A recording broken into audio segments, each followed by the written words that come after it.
ICQ Podcast episode 466, UK Hamfest Review, Part 2.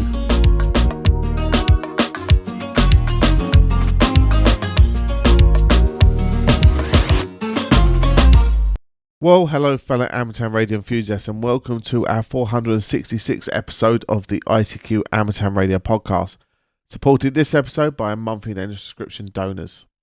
In this episode, we join Martin M1MRB, Chris Mike Zero Tango Charlie Hotel, Martin Mike Zero Sierra Golf Lima, Frank Kilo 4 Foxtrot Mike Hotel, Bill Whiskey Charlie 3 Bravo, and Leslie Golf Zero Charlie India Bravo to discuss the latest amateur radio news. Myself, Colin M6BRY, rounds up the news in brief, and this episode's feature is the UK Hamfest Review Part 2. Well, it's always our very kind donors and donations that keep your ICQ podcast advert free.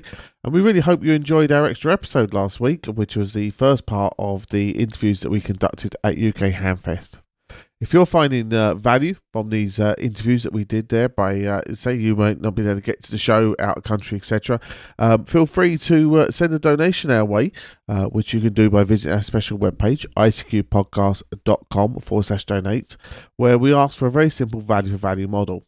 Just turn the information you've got into a monetary figure that you find valuable. Click on one of our links and say send that value our way, and we'll put that towards the running costs of the ICQ podcast. So we really would appreciate you taking that time to consider supporting your show.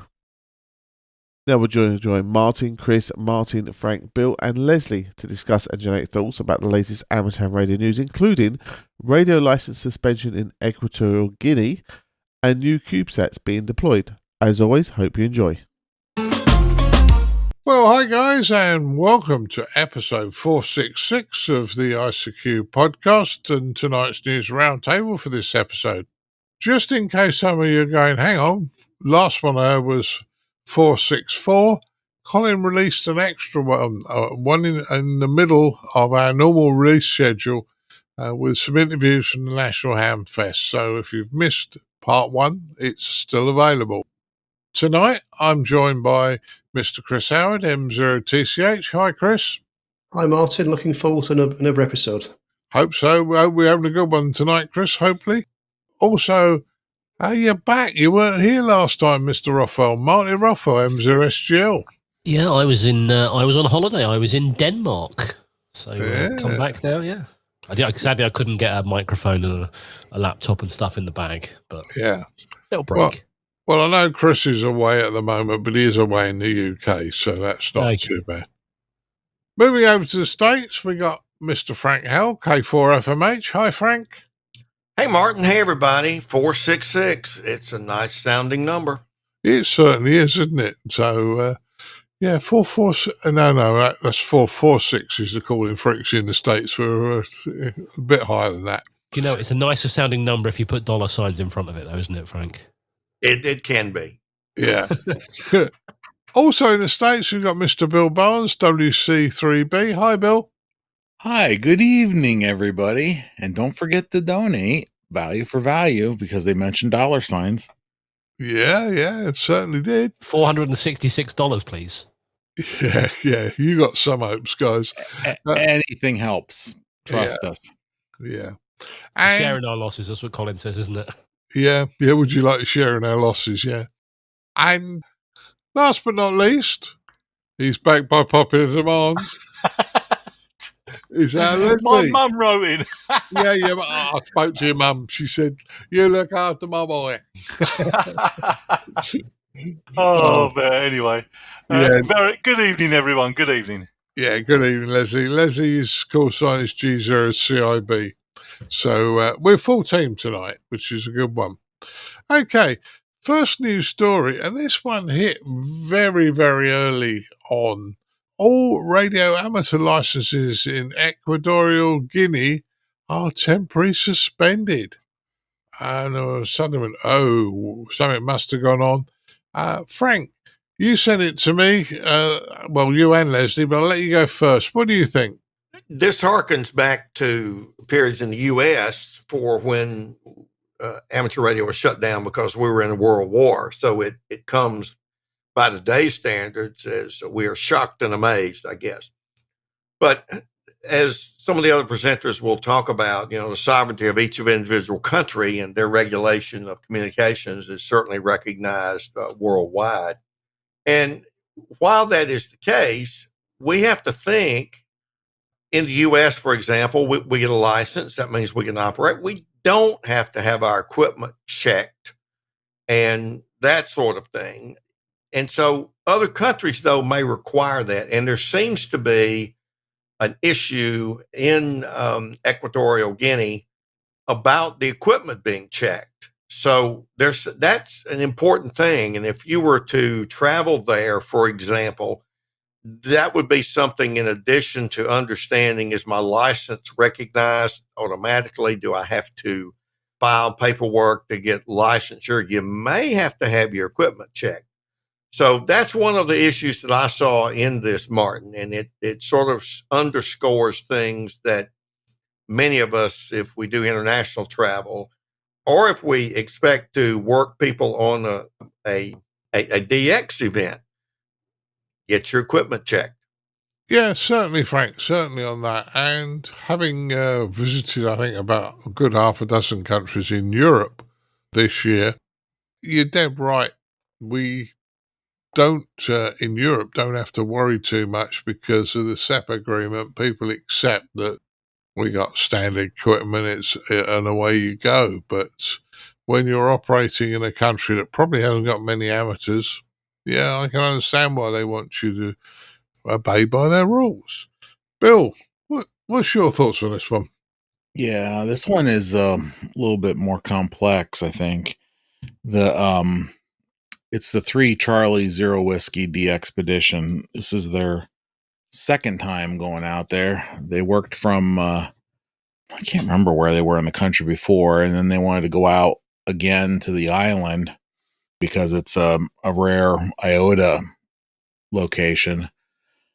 And I was actually really disappointed when this came out. But basically, the government shut down internet access on the island because of protesting. And so there's no internet access on the island. Well, they figured out, because they were bringing HF equipment out there, that it's like, hey, we don't want word getting around what we're actually doing here to our civilian population. So we want to shut down HF communications as well. And that's pretty much the way I read what's really going on here. So the 2 amateurs are back home. They had to go back to the capital city, and then on the 12th, and they were asked to leave, apparently. So they are back home. They're flying home. Or, well, at this point, that was the 12th, so they're home by now. So, yeah, that's disappointing. But, with some of these countries, when bad stuff happens, you got to make sure you're safe and get out of there. Oh, yes. And be interested to know if they were allowed to bring their equipment out or whether that was confiscated. Leslie, what do you think? Well, I'm just looking at the story, and that there was a couple of things.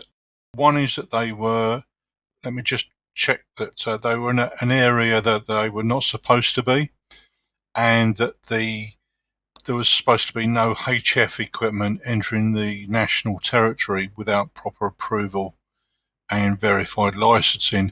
My understanding is that they applied for individuals had applied for licenses in the past in 2018 and this year in 2025.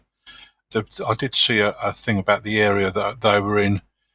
Let me just see. Yeah, I was looking at it, and there was a bit about an area they weren't supposed to be in. I have a couple of issues with this story. Like I said, there may be 2 sides to this, and it is another country, and they have their own laws and ways of doing things, and it doesn't matter whether you're a radio amateur or a tourist or anything like that. You have to abide by these things and make sure that you understand them before you go. I mean, things like Gibraltar, for instance, you're allowed to take VHF equipment, but you can't get a license for HF. That's sort of one of the things I picked up before I went there. So you do need to check up on these stuff. Otherwise, at best you get sent home. At worst, you get in prison. So That's as I read the story, Martin, but it's really down to the individual to make sure they comply to whatever the terms and conditions are. Just for a little context on there, Leslie, they Yeah. were operating on another island as 3 Charlie, 3 Whiskey days before this, and they were supposed to go to this other island. It was all planned out.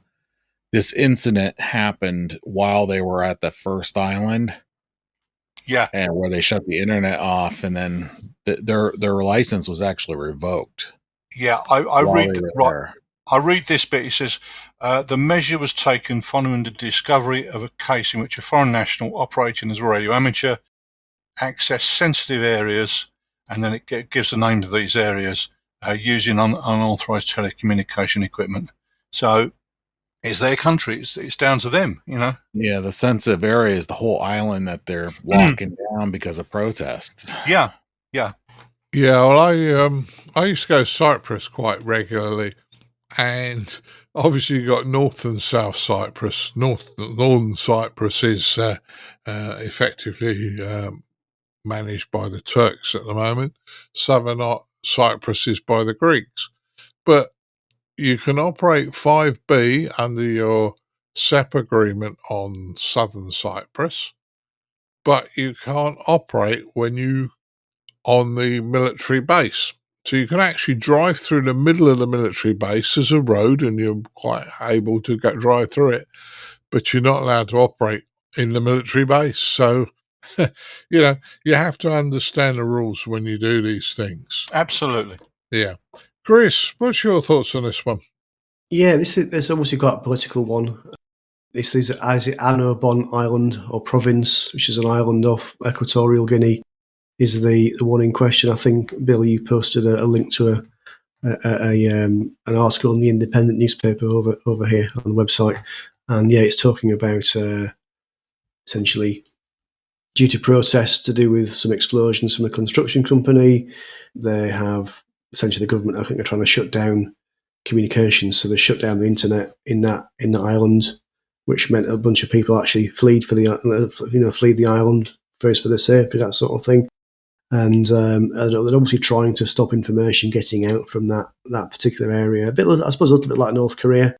They don't want people to be able to get the message out. So it's obviously quite political and unfortunate that this particular expedition has got caught up, especially as they'd originally had permission. It sounded like they were trying to operate from one particular part of that part of the world, and then were looking to move to this island, and that's perhaps when they perhaps got into trouble. So all a bit unfortunate. Hopefully, like I said, the guys have kind of got out there now, and I think, as someone was saying, hopefully they managed to take their equipment back with them as well. But yeah, a bit unfortunately caught up in some local politics, which is never ideal.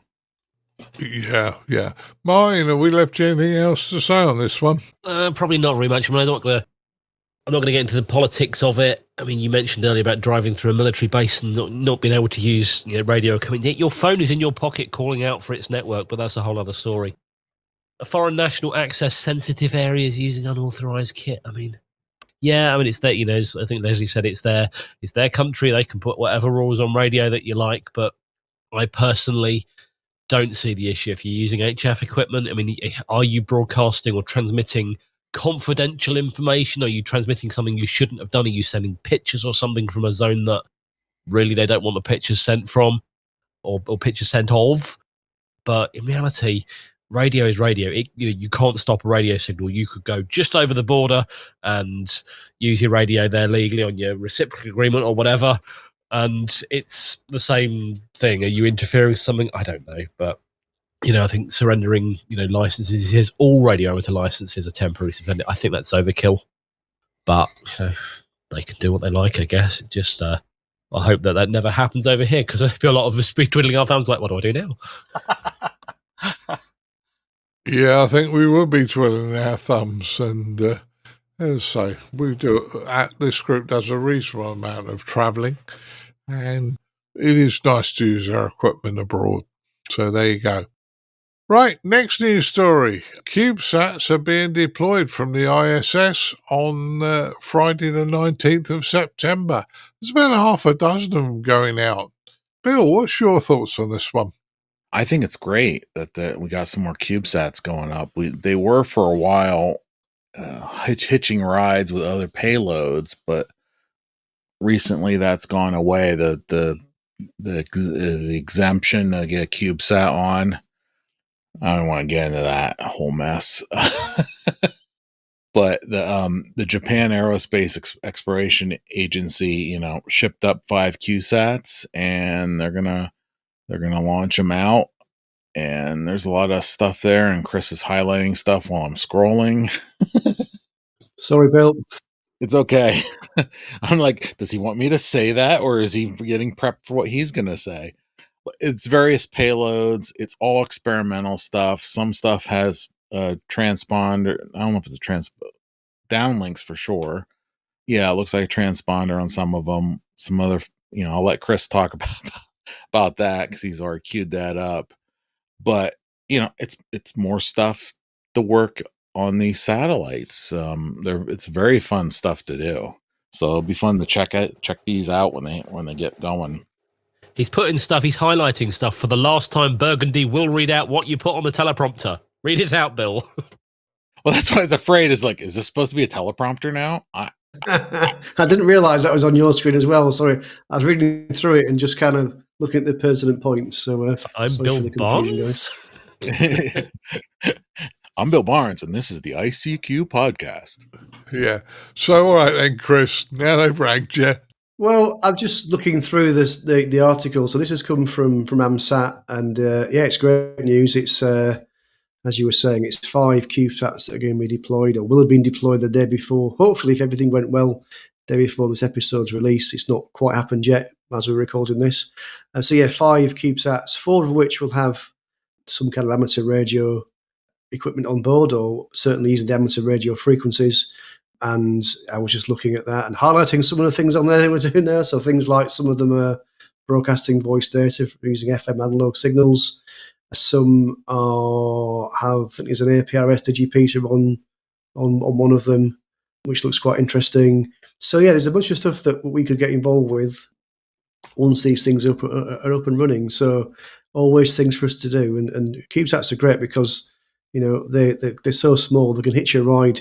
If amateurs were paying for these to be sent up themselves, it would be prohibitively expensive. But given they're so tiny, you can kind of hitch a ride with commercial launches and kind of get a free ride and get out into space. So hopefully these will all be up and running very soon, and we'll be able to make use of them. So yeah, it should be interesting. It must be pretty cool to actually, touch base with one of these things, either sending some perhaps your location via the ARRL digipeater or receiving some data from one of these. It must be pretty cool to figure out how to do it and then to actually make it happen. So hopefully people will actually do that. There's a lot of work and time gone into constructing these and all the, trying to actually get them up in space must be quite a difficult job as well, trying to get that free ride up there. So I hope people actually make use of these, and it should be pretty cool. Yeah, sounds great. Now, Leslie, you don't do satellites, do you? No, I don't.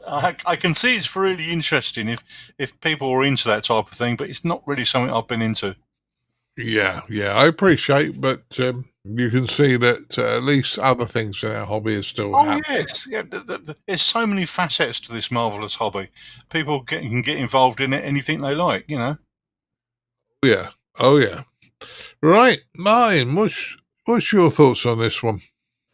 Well, I was just thinking, so when you talk about hitching a ride up to the on the ISS or whatever, it's I wonder, put it in your cabin baggage. What does security think about it? But more satellites, woo! I wonder how many are up there now.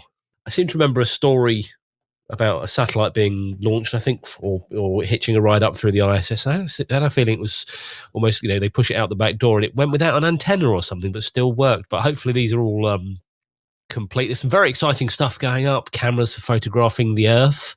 Another one for photographing the stars. APRS digipeaters, people would say. Loads of fun stuff going on. There's some really interesting projects. I say I'd love to try and work these. I'd say I'm going to give it a go. We always say that.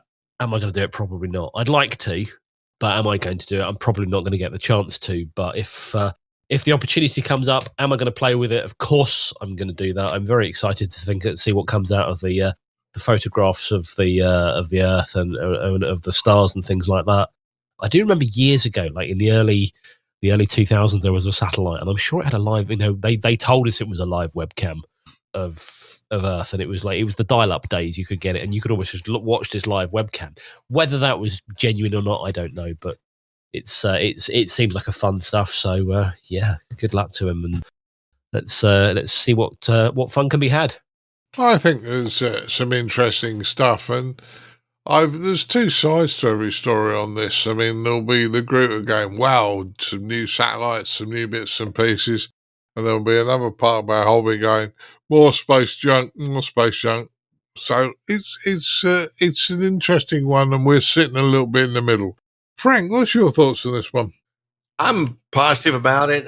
I'm a wannabe satellite operator.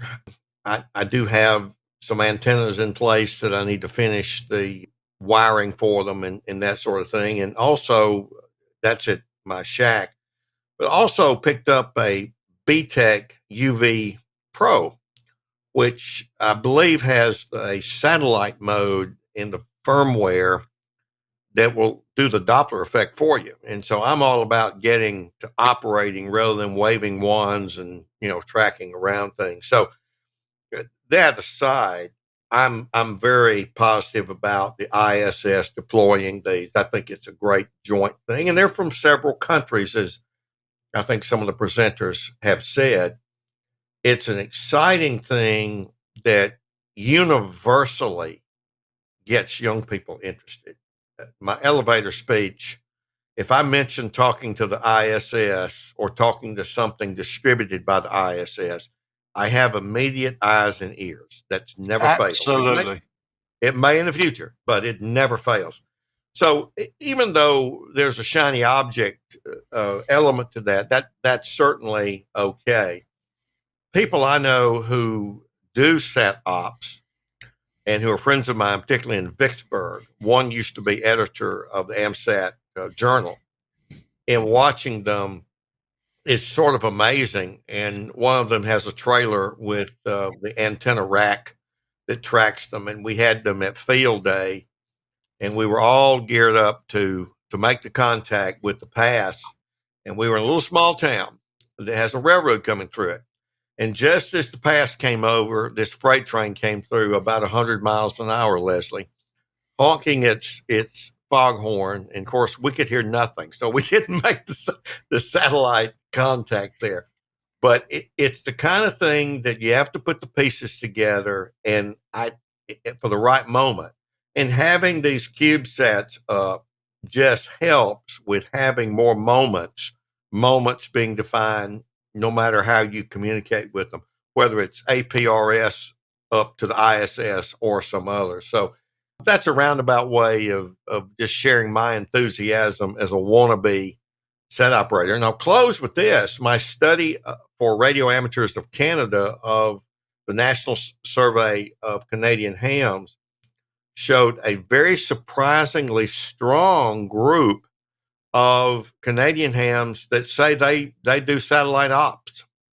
And I've likened it to being after POTA and portable operating, sat operating is a small but rapidly growing activity space in amateur radio. So some of us would do bah humbug, as Martin mentioned. I get that. I do bah humbug on some other things. But this in general is a very exciting area of development. So I'm very enthusiastic about this story. Yeah, Frank, no problems at all. Well, in fairness, it's quite positive for us. They're satellites that we're going to be using, so that's great news. As we move to our next news story, the FCC grants limited use of amateur bands to the AST satellite mobile program. And we've been talking about this. I got very annoyed about it a few weeks back, about a month ago, and put my rant and rave on the podcast. But I think we've started to cause waves. Chris, what do you think on this one? Well, so where do we start? I know, Martin, you in the past have particularly, called this one out, and I think the regulators have. Well, not the regulators. So I think the amateur radio community have. Sorry, I know the IARU put out something out back in. I think it was back in July to kind of encourage member societies to make representations to their regulators, and this one is particularly concerning. It's amateur. These frequencies. We are secondary users on the 70 centimeter band. There are lots of users of that band. I think you made a very good point, Martin, about things like people's key fobs on cars use these frequencies, and there's lots of others that use these frequencies as well. Probably generally on very low power devices, and as amateurs get a little bit more power. But it does say on here that the FCC have granted permission to use these on an emergency basis only, and it's interesting to know what that would mean. What emergency would this organisation, AST Spacemobile, need? What emergency would happen that would cause them to need to transmit on those frequencies? I don't understand it. I don't know. It seems that they're using the plan is to use these frequencies for telemetry and tracking, etc., and command functions. So not actually the communications going through these frequencies. So it's not going to be people talking, for example, over these frequencies. It's going to be this company using those frequencies to kind of control satellites. So tracking where they are, checking batteries and temperatures and that sort of thing, and also issuing commands. But I think there is something like 5 or 6 spot frequencies that they're looking to use. And it's about 50 kilohertz bandwidth on each, so quite a large amount of bandwidth on each. Double, for example, an FM. No, 4 times what an FM7 would be like. So quite a large amount of bandwidth. But I'm just not sure what emergency would happen that could cause them to need to do that. So no, I don't know what the other guys think, but we're all certainly I clearly don't think this is a good idea, given what else is using those frequencies, and given the huge range that if you're on the ground and you've got a handheld and using those frequencies, you've got a fairly limited range. If you're up in space, you're covering vast continents of the world on probably quite low power, and that could cause lots of issues. So, and I know, Martin, you've mentioned this before. So those are my thoughts, Martin. Yeah, I think you're quite right on this. Bill, you were talking about some issues in the amount of time they're allowed to transmit. Yeah. When I was reading the article, and then I was reading the whole part of, after that about, what the FCC actually ordered. And basically the way I read it is, for the next 20 satellites they're launching, which they're low Earth orbit, so they have a big footprint, but not, not a whole globe footprint on each one. But they want to let them use the 430, the 440 megahertz band to control the satellites during launch and early orbit phase, and only when no other band is available. So meaning they do their normal command and control stuff. Doesn't work switch bands. I don't know if this is the 3rd or the 11th band to try in the chain, but this is available. And then at that point, they're allowed to control that satellite for 24 hours. So it doesn't say this in the FCC stuff or the filing. I'm assuming that will give them 24 hours to, correct whatever's wrong to get communications working on the proper command and control bands, or it will give them time to, ditch the thing in the Point Nero in the Pacific Ocean. I don't even know if these have that. I don't even know if they have basically that kind of control on these satellites, because I think they just put them up and let them float. But it's concerning. It's just, you just I'm just worried that they set a precedence that, okay, it's 24 hours with them today. In 10 years, when they have 6 million customers on their internet operations, they're going to say, oh, well, this is, controlling this band is going to give us, reliable control of these satellites for, 10 million customers. And there's only, 700,000 US amateur radio operators. So we're helping more people by, using these bands or some legal loophole argument is what I'm worried about that they're going to do in the future. So I hate when they set these precedences that are unprecedented. I think it'll be interesting, Bill, because when these satellites are not flying over the States, they must be in somebody else's jurisdiction. And I know the Germans have complained. I know Ofcom in the UK is looking into this. So don't quite know what's going to go on. Frank, what's your thoughts on this one? I think the other presenters have really had some spot on comments. We covered this before the decision and shared some of those general issues. I'll focus mainly on policy like this is all well and good, and people take many sides.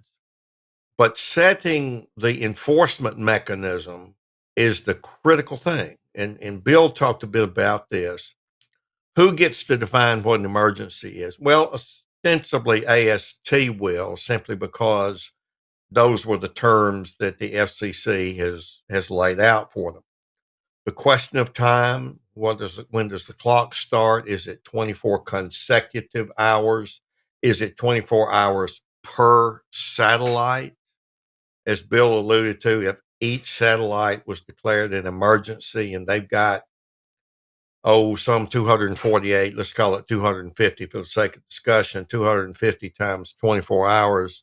You see where I'm going here, and we don't really know how that's going to play out. Now, the primary on this in the U.S., I believe, is to some degree federal government. A little surprised that there hasn't been a larger weigh-in here. They may feel like they don't need to weigh in at this point. I'm not sure. But this is an important band over here in the States. If you're an amateur radio operator, if you're in a major metropolitan area, you can all but forget getting a 2-meter repeater coordinated. And for many reasons, some that are there but not used, and some that are off the air but coordinated. A lot of things there that could be cleaned up, but 2 meters is very tough. So new repeaters tend to go to this particular band. We'll see what happens, and the FCC has spoken, and we'll see what is going on.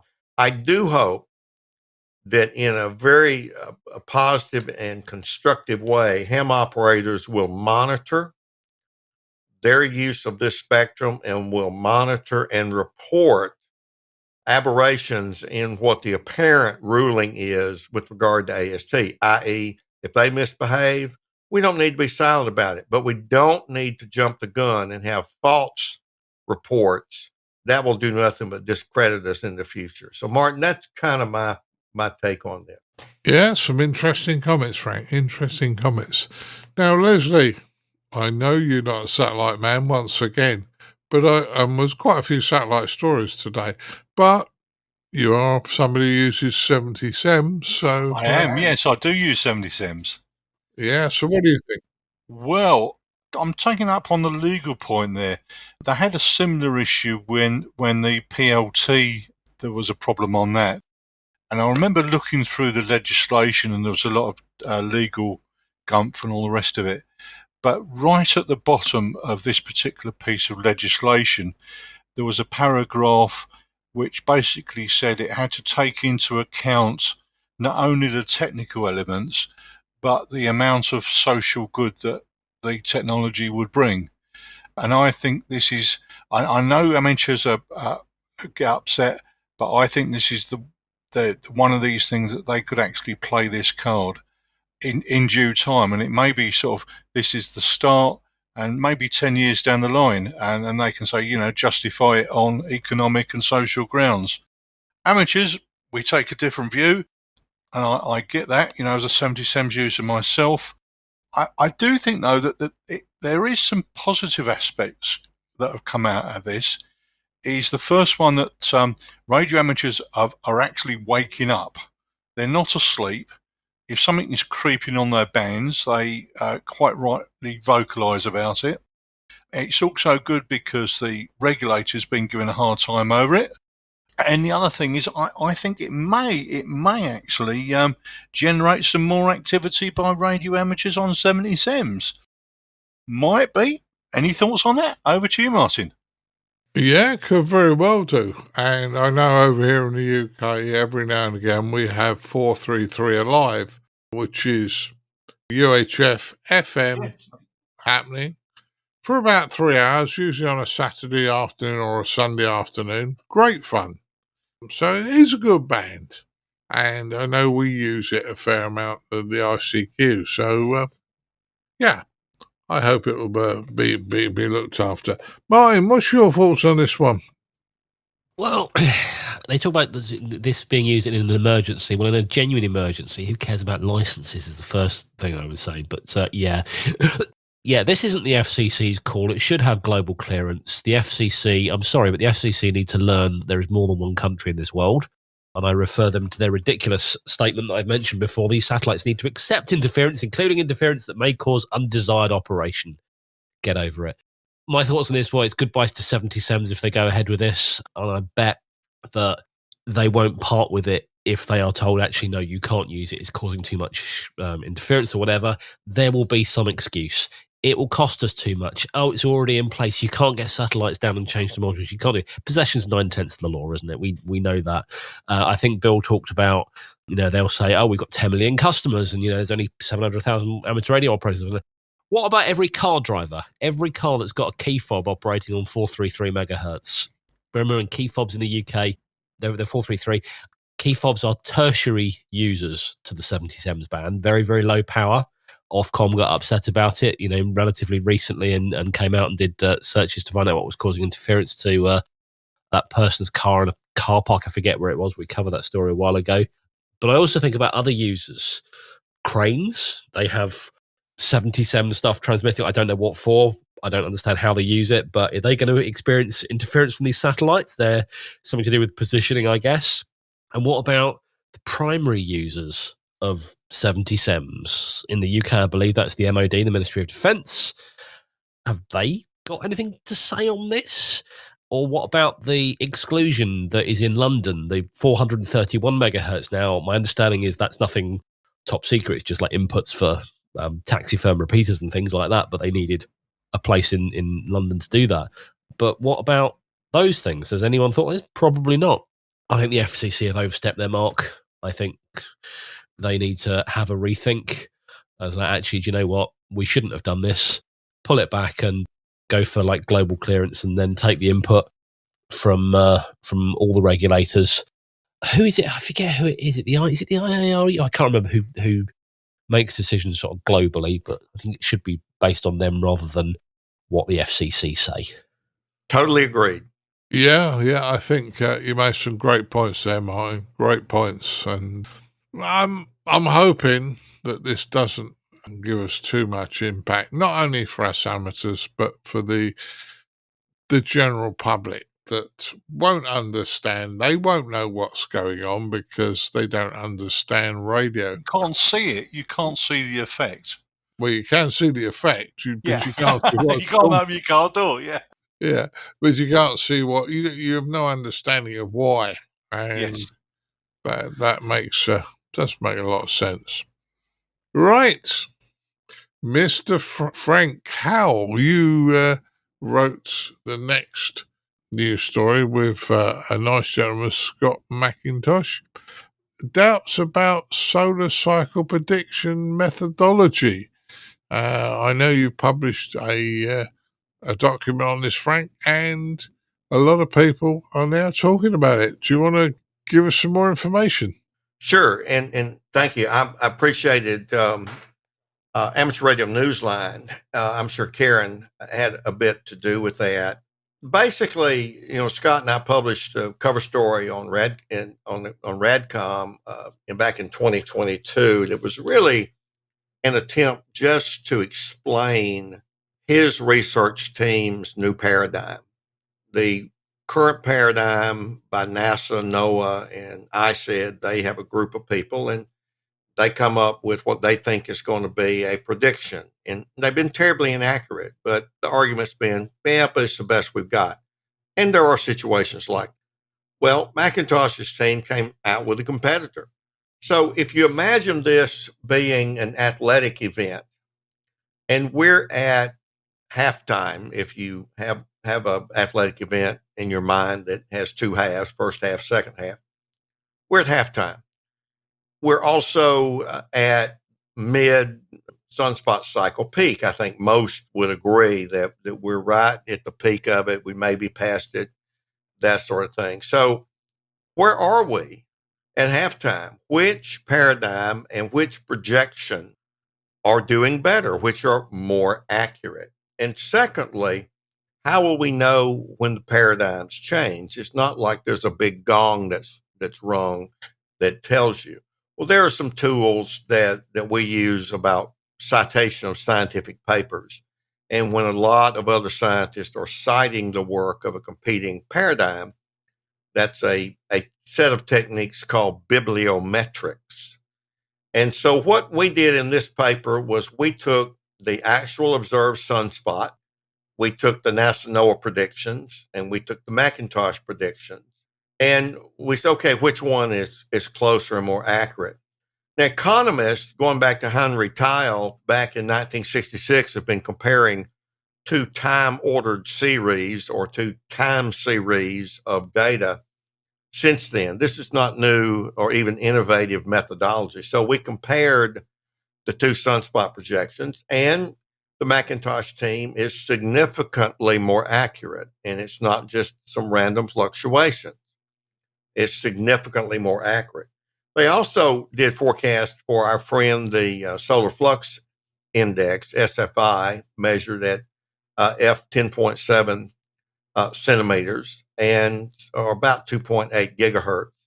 And so we compared those as well. And as those listeners who are fairly astute with propagation metrics know, the SFI has gone far beyond what either projected. But who's more accurate in terms of those predictions? Once again, the Macintosh team is statistically and significantly more accurate. So if you're going with the halftime score, it's Macintosh leading NASA NOAA ICED. On the citations, there are two papers that Scott and his team have published, one in 2020 and the other in 2023. And those are called the exemplars, as the examples of their paradigm in explaining it. Those two papers are in the top 5% of all research articles ever tracked by Altmetric. And they are number one for citations in their respective journals. So it's a fairly easy conclusion that, yes, other scientists are talking about this paradigm and they're using it. So at halftime, there is demonstrable progress in a paradigmatic revolution. We'll see when the game is over who's ahead. I will, as my attorney friends like to say when they write nasty letters to the person that their defendant has been offended by, I'll be shocked and amazed if the Macintosh team isn't the winner throughout this sunspot cycle. So that was the comeuppance of the paper, Martin, and I'm delighted that other people, particularly ham radio operators, are at least reading it, no matter what their opinion is. They're at least reading it. They're becoming aware of it, because when you look at our handbooks, we just say it's an 11-year cycle. But what causes that 11-year cycle? And what about the timing of when the peak is going to occur, and how high is that peak? So that's the comeuppance, and there you have it.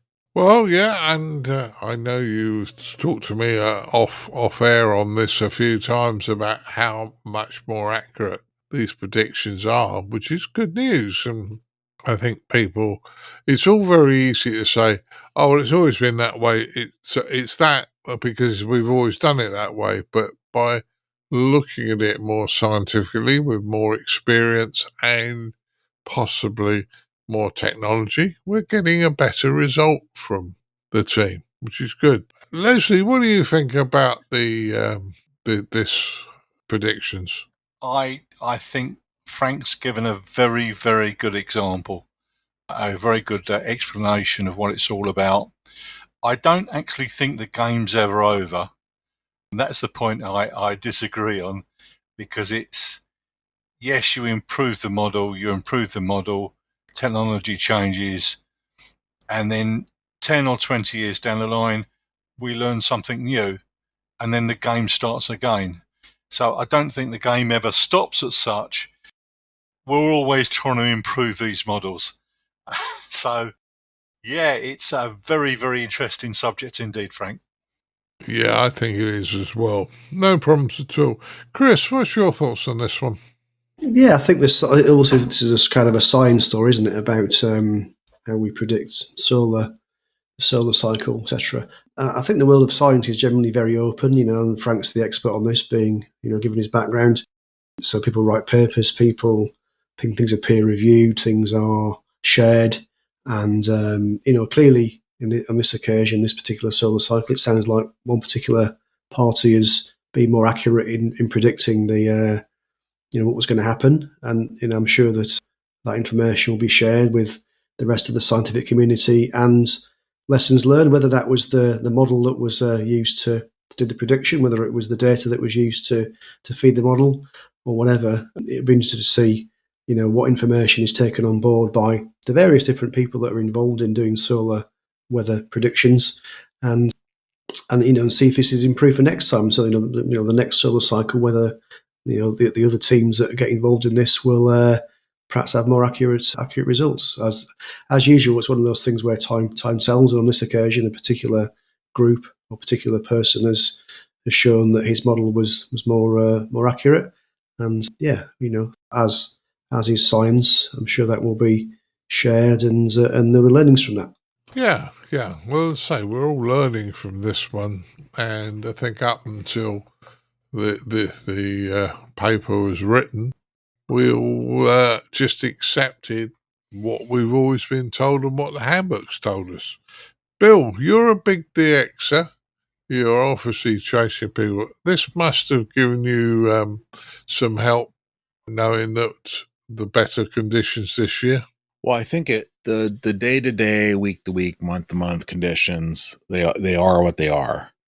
Had a really rough summer this year because the bands and the sun is active, so it charges the bands up and causes enhancement, but at the same time it causes sometimes shut the bands down because it's just too much, and it follows a pattern. And one of the papers that Frank shipped around an email talked about that. Thank you, Frank. But I think the more important thing for me was having an accurate prediction allowed me, because I took the prediction that was sent around, that was because the NASA one was very dismal and this one was a little more optimistic. And so I took that, read it, evaluated it, and I said, okay, let's bet on that. So I made antenna choices and station improvements based on that prediction, so I would be ready for this time.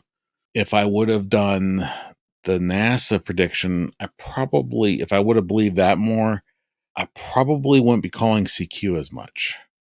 I probably would have done different choices for antennas. I would have shied away from 10, 12, and 15 meters a little bit more than I am, focusing more on 17 and 20, because that's what that prediction was kind of leading me towards. That was going to be a weak solar cycle, so you're not going to get the 10-meter band open as much. And so, we're going to run into multiple threads of research here. After the 11-year cycle, we finally hit a bottom again.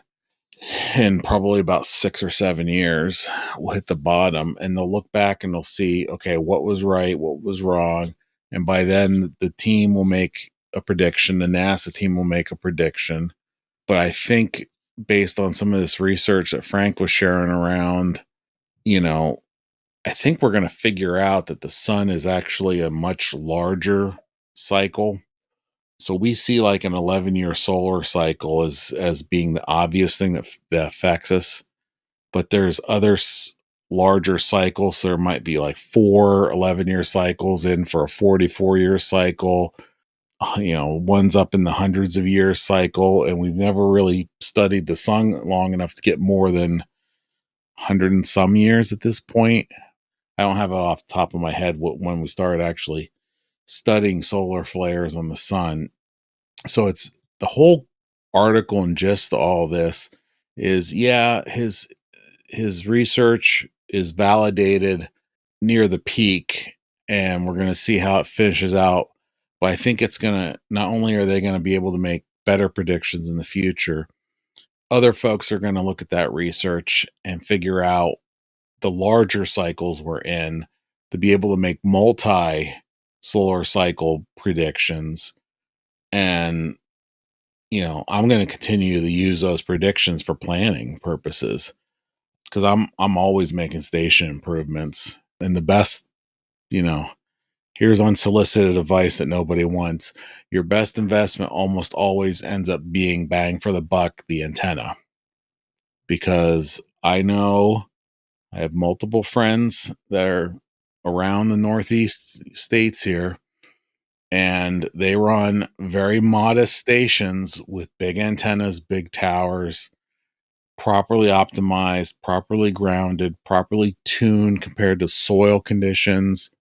This is the first time around that I actually measured my soil. I didn't do that since I lived up in Lycoming County, because I couldn't explain what I was seeing with the certain antennas, and it turned out to be soil. So that changed how I changed how I installed the antennas to minimize that effect. So there's a lot of research here, and there's a lot more to learn from all this. Absolutely. Yeah, but I think, in fairness, it's a great bit of work done by Mr. Scott McIntosh on this one. And Frank, you helped him publicise it and get it out there. So great work all around on that one. So, very good. Martin, may I add one little quickie? Of course you can, Frank. Of course you can. One thing that's important to note in Bill's discussion, which was excellent, the fundamental difference between what Scott McIntosh and his team did versus NASA NOAA. NASA NOAA didn't present any theory. They just said, we looked at 26 or 62 or whatever it was models, and here's what we think is going to happen. Now, that's called an expert panel opinion. I've been on one for the Department of Agriculture. What is a farm? There's a place for that. It just doesn't fit into peer-reviewed science. The difference with McIntosh team, they have a theory.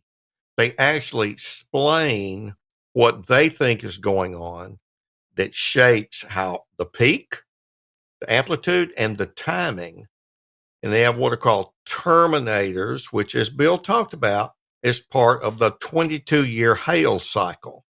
Back in an early edition of the ARRL handbook, and Ward Silver had no real explanation for where that came from, they actually called the sunspot cycle a 22-year cycle.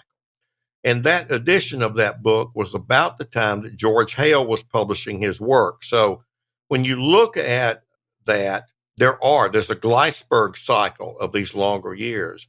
Carl Schwab will talk about the point Bill made. Until we get millions of years of data, we won't understand it. And my reaction is, so what do we do? Wait? No. Well, no, we're not going to wait. And so, yes, there are potentially these other cycles. But with all due respect to my engineer friends who learn fast Fourier transforms by hand and think the world is awaiting itself, having a theory always improves a statistical model. And as my friend Leslie said, that cycle never ends. And so there's no end all be all here. But it is a breaking of a log jam of which we just take it, as Martin, you alluded to this, for what it is, but nobody focuses to explain. The current work that Scott McIntosh and Bob Lehman, his collaborator here, are working on is predicting the terminator, because it's the difference, as pointed out in this article, between the terminator for one cycle and then how long does it take for the terminator of a second cycle. The shorter that distance, the higher the peak. The longer the distance, the lower the peak. And that's what explained the dismal cycle 24. They have an actual theory that's out there.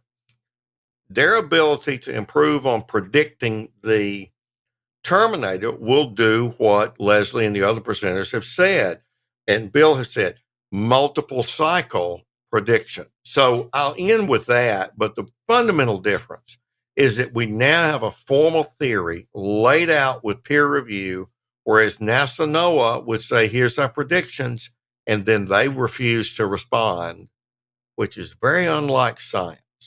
So it's a really exciting time for us, and I appreciate Bill's comments, and I'll share it. You can get to be Johnny One Note all you talk about when that Howell guy comes around at Sunspot, and I don't want to be that guy, but I do want to share to amateur radio where there are some breakthroughs and where we ought to be aware. So anyway, I'll end with that, Mark. But I wanted to add the theory part. It's more accuracy, but with an explanation. Oh, yeah. And I don't say I necessarily understand all the maths, Frank, but I can see that a lot of work has gone into this to get the accuracy. So, yeah, it's all good stuff. Mine, you got anything to say on this one? Yeah, sorry, I had to step out the studio just for a second there. Yeah, I'll be honest, I'm not going to pretend I understand solar cycles and the maths and the science behind stuff. We predict them, but I'll be honest with you, I thought they were just, and this is my clearly misunderstanding of the thing, I thought they were just fact. I thought they were just like 11-year-ish cycles. I've never really particularly looked at them. I just turn the radio on, and if it's active, if it's not, I switch to VHF. I know that, there have been times that, certainly back in the 90s, when I first got into radio, certainly into SSB radio, let's not say anything more about that, but, there were times when the band was absolutely buzzing, and then sort of it was coming down and it was dead as anything for a while, and then you switch back on and things work again.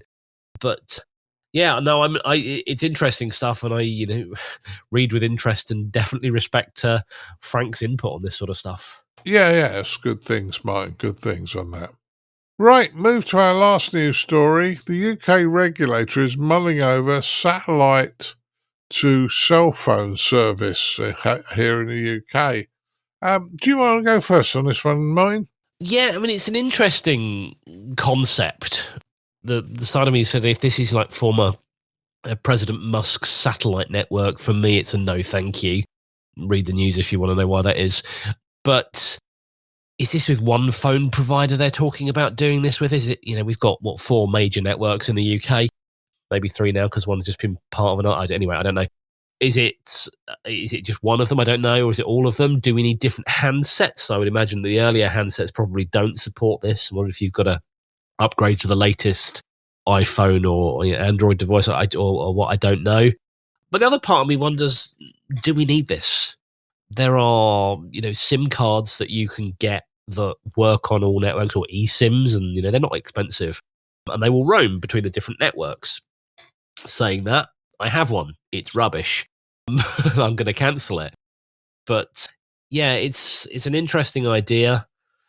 I'm curious how it'll work. So I guess it'll be for, if you've got the ability to do emergency calling or something like that and you're in the middle of nowhere, maybe. But I do wonder how people like Inmarsat, Iridium, the big satellite operators, how they would feel that, something that they currently charge a premium for is being taken away, or having something given a much cheaper alternative. Okay, maybe you can't make satellite phone calls with it, but maybe you could, maybe you could make a 999 call, or maybe you could send an emergency message via WhatsApp or something like that. I don't know, but maybe that will drive the price down. I don't know, but it's an interesting idea.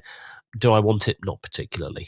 Well, I'm sitting on the fence a little bit on this, Martin, because in fairness, where I live, there's a couple of massive cell towers almost opposite my house. One fell down, it'd hit your house. It would do if it fell down, yeah. And I'm thinking, why do I have to have this damn eyesore opposite me? We can borrow an angle grinder. Oh, yeah, could do, but we complain. COVID transmitters, they need to. No, don't take me seriously on that. No, we didn't want them there. We put in the complaint when we were asked, is it okay? What did we think? And nobody listened to us. So, yeah, if satellites in some ways, phone to satellite, I like the idea because it would get rid of those damn masts opposite my house. But it ain't But going will to be it, though? shorter. It No. won't get rid of the mast because you still need the mast for your normal network. They're not going to talk about replacing the cell site itself, though, are they? I don't know. Yeah, I mean, it'd be interesting if they did, but I can't. I'd love to see how that would actually work. Although what you say about the masts, near me, they tried to put a mast up on one side of the road. Everyone complained. It got rejected. Weirdly, it got people complained on health reasons, which don't get me started on that. And then they tried to put planning permission to put it on the other side of the road, which is a different council, and they rejected it as well. Oh, there you go. There you go. Well, my council didn't reject it. But that's another story. Chris, what do you think?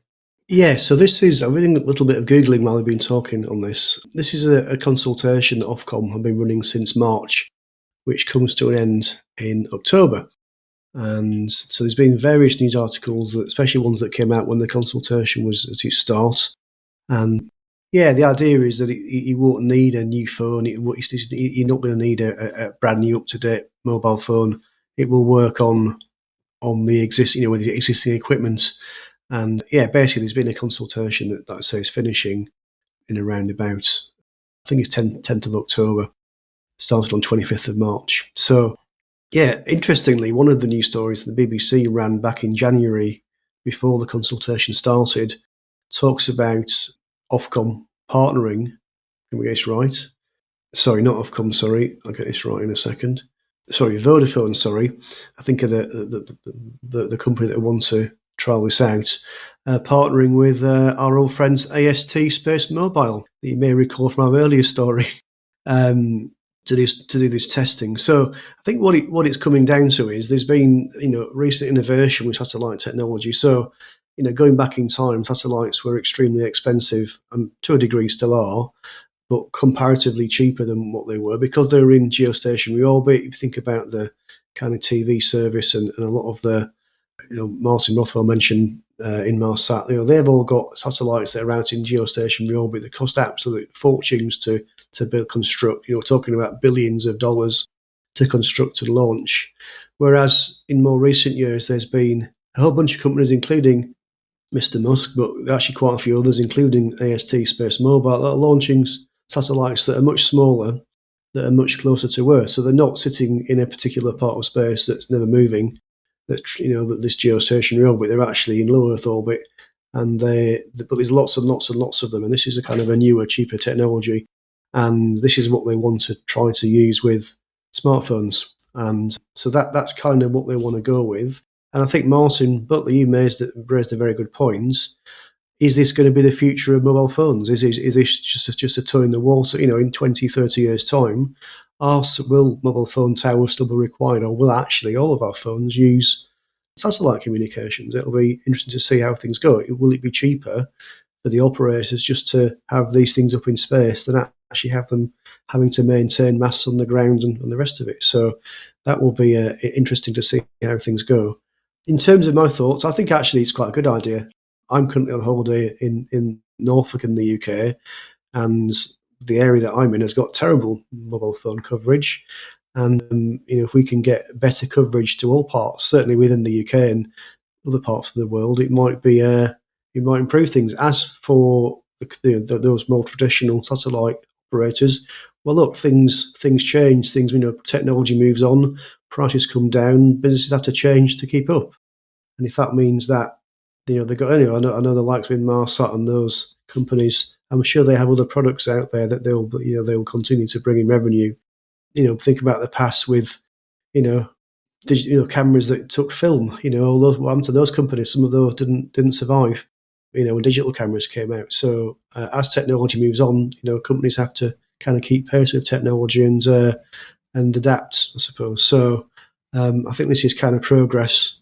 If it brings down the cost for the consumer and the operator to be able to get better coverage, and I think this is possibly good. But this is obviously the very start of that journey. So we'll see. We'll keep an eye on this in the future, and obviously this consultation ends in October, and no doubt Ofcom will have to collate all the responses and publish something to say what the results were. So we'll see what happens next. But this could be quite interesting. Certainly Ofcom were the first regulator in Europe that have that sort of have an interest in it. So I've done a consultation in it. Yeah. Leslie, I know this is another satellite story. No, it's fine. It's fine. One thing that was mentioned was the codec story, because that was quite interesting. The digitizing of image was actually done by one of their technicians, and I believe that the company rejected it at that time. Now, if you look at how much Kodak was worth using the old films, and that industry is totally gone, it just wiped off the face of the earth, and most cameras now are digital. So that's the scale of the change. If you look at this, I would actually, yes, they've got the trials, and the trials may be successful, or they may find something out. That's fine. My guess is that I would actually put my money on this and say, given time, it will happen, and we'll probably be shocked at. Say 20 or 30 years down the line, I won't be around, but we'll probably be shocked at how far it's progressed. Over to you, Martin. Yeah, what do you mean you won't be around? Who's going to terrorise me? No,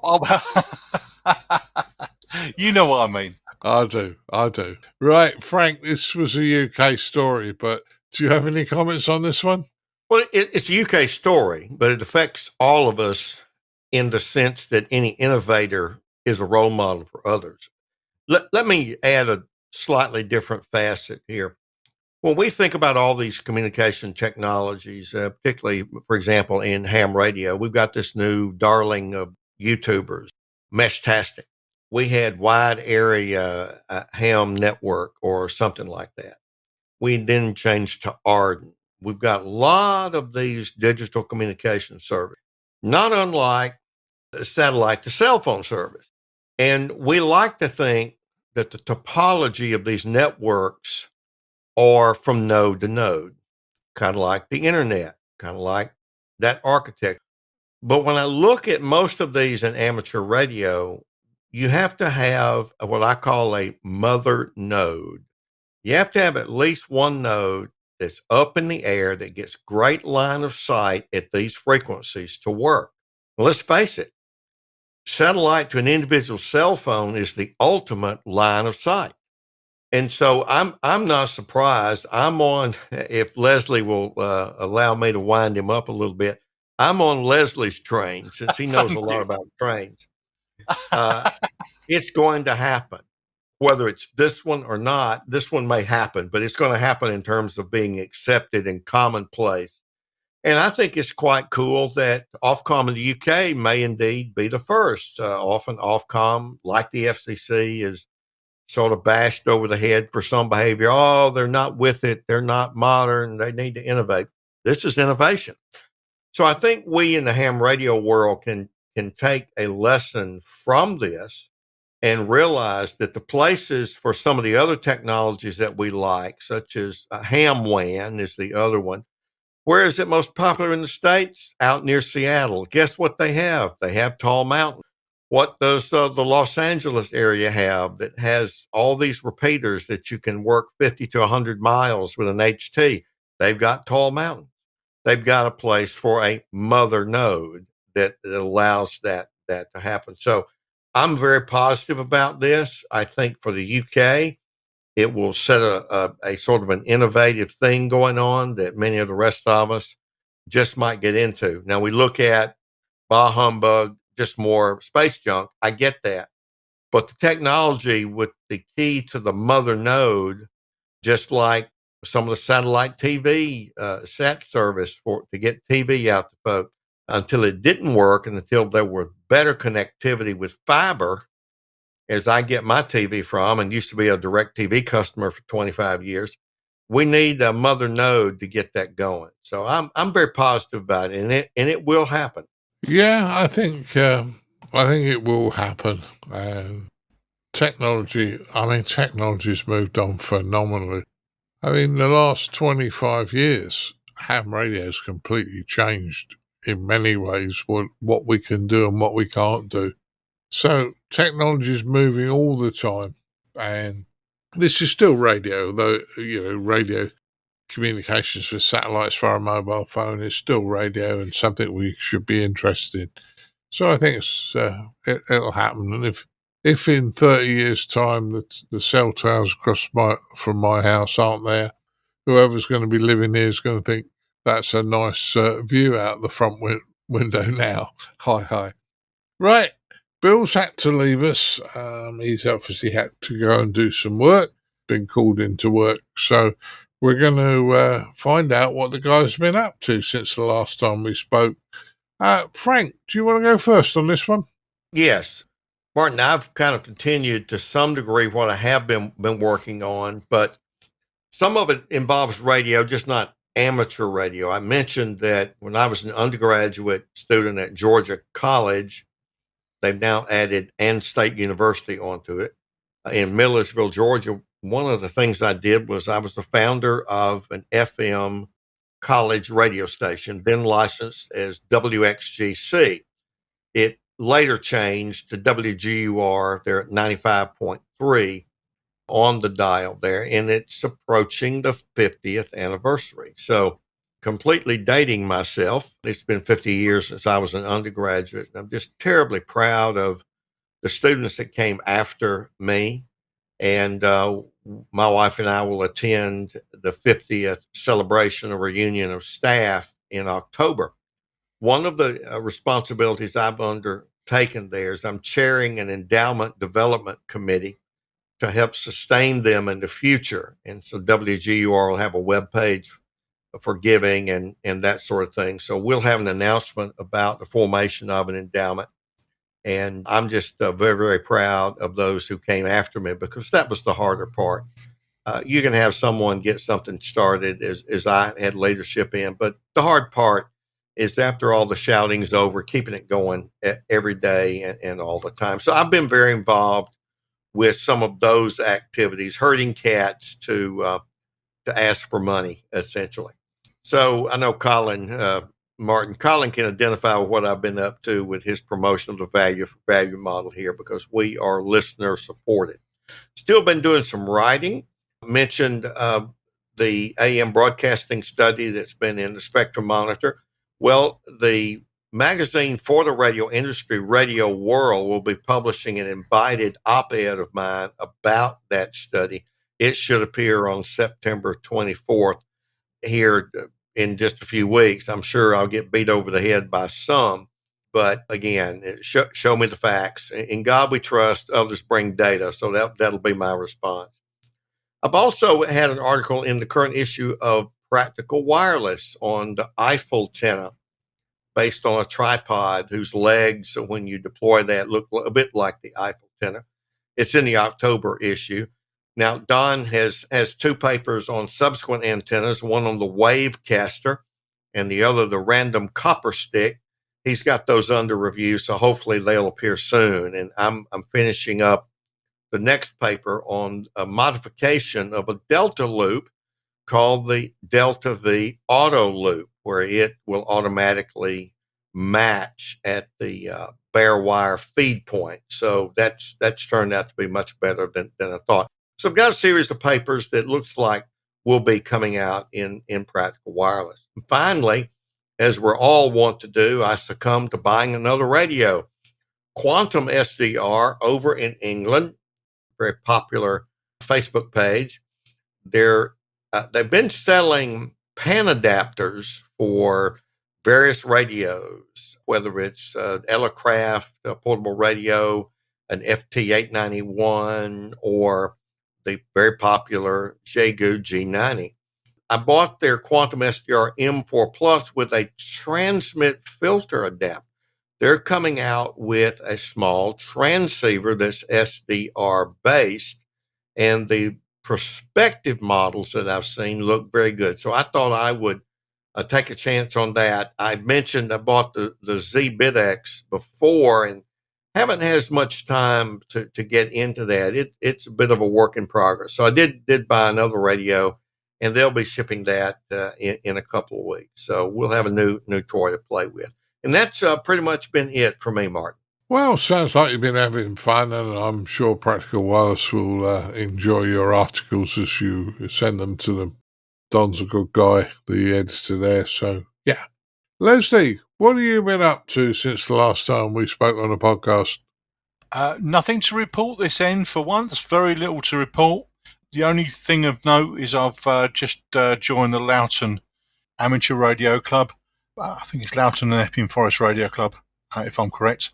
I may be wrong on that, and sorry, gents, if I got it wrong. But I went down there, and they happily accepted my membership and took some money off me.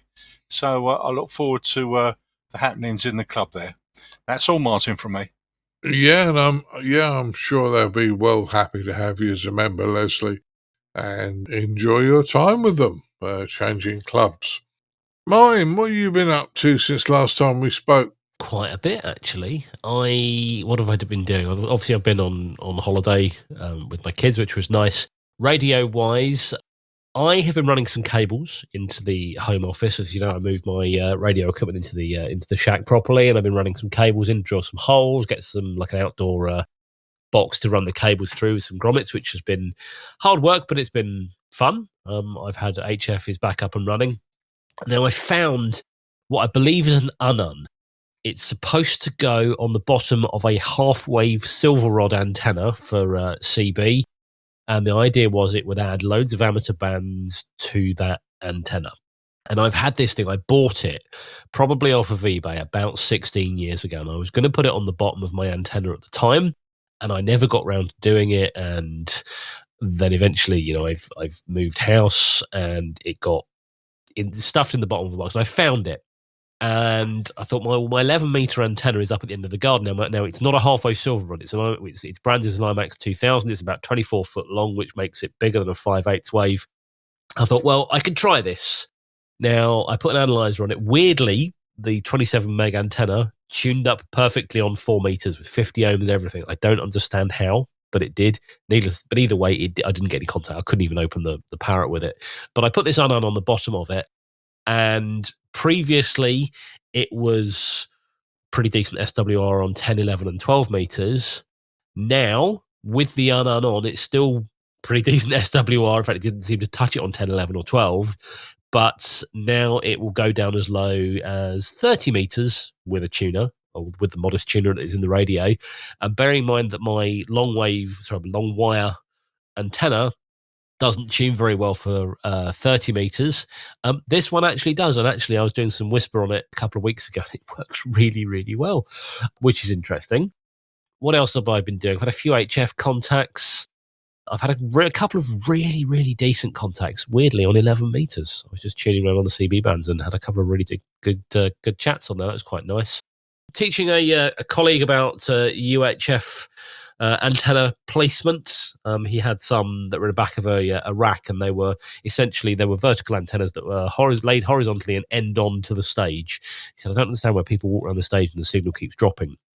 So I drilled some holes in the bottom of an audio rack, mounted the antennas vertical, explained it to him. He's like, oh, and he's like, literally, when you're on the cusp of how far a 600 odd meg UHF signal will go, it's like, I get it now, which is quite nice.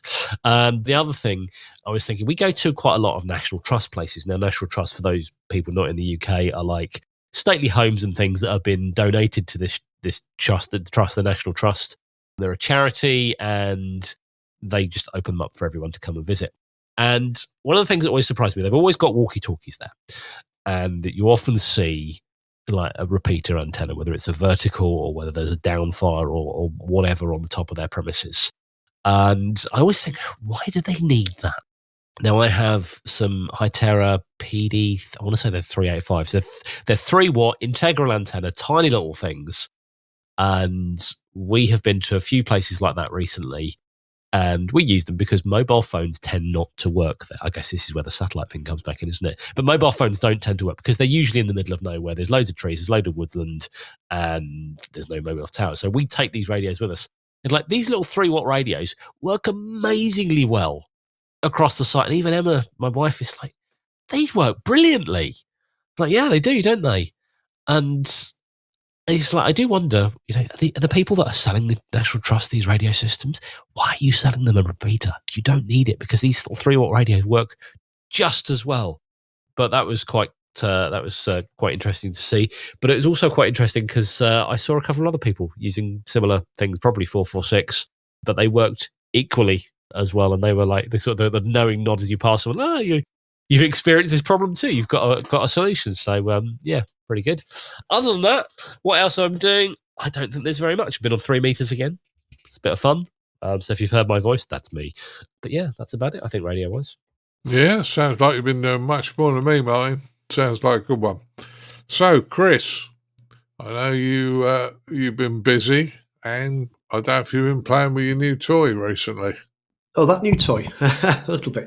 So yeah, I've had a fairly busy few weeks. So you and I, Martin, went to the National Hamfest. I think it was 2 weeks ago now. So that's we did quite a few interviews there. I know I did some. I know Martin, you did some as well. And I think they're going out. I think if you went out last week, there's a few videos out on YouTube. So please look out for those. We did a particular popular one, which was a walk around before the event started on the Friday morning. So that seems to have had quite a few views on YouTube. So that's great. So look out for that. It's just me walking around with Colin and the camera and me talking about what's going on. So if you've not been to the National Hamfest before up in Newark in the UK, then it's worth a little look. It just gives you an idea about what it's all about.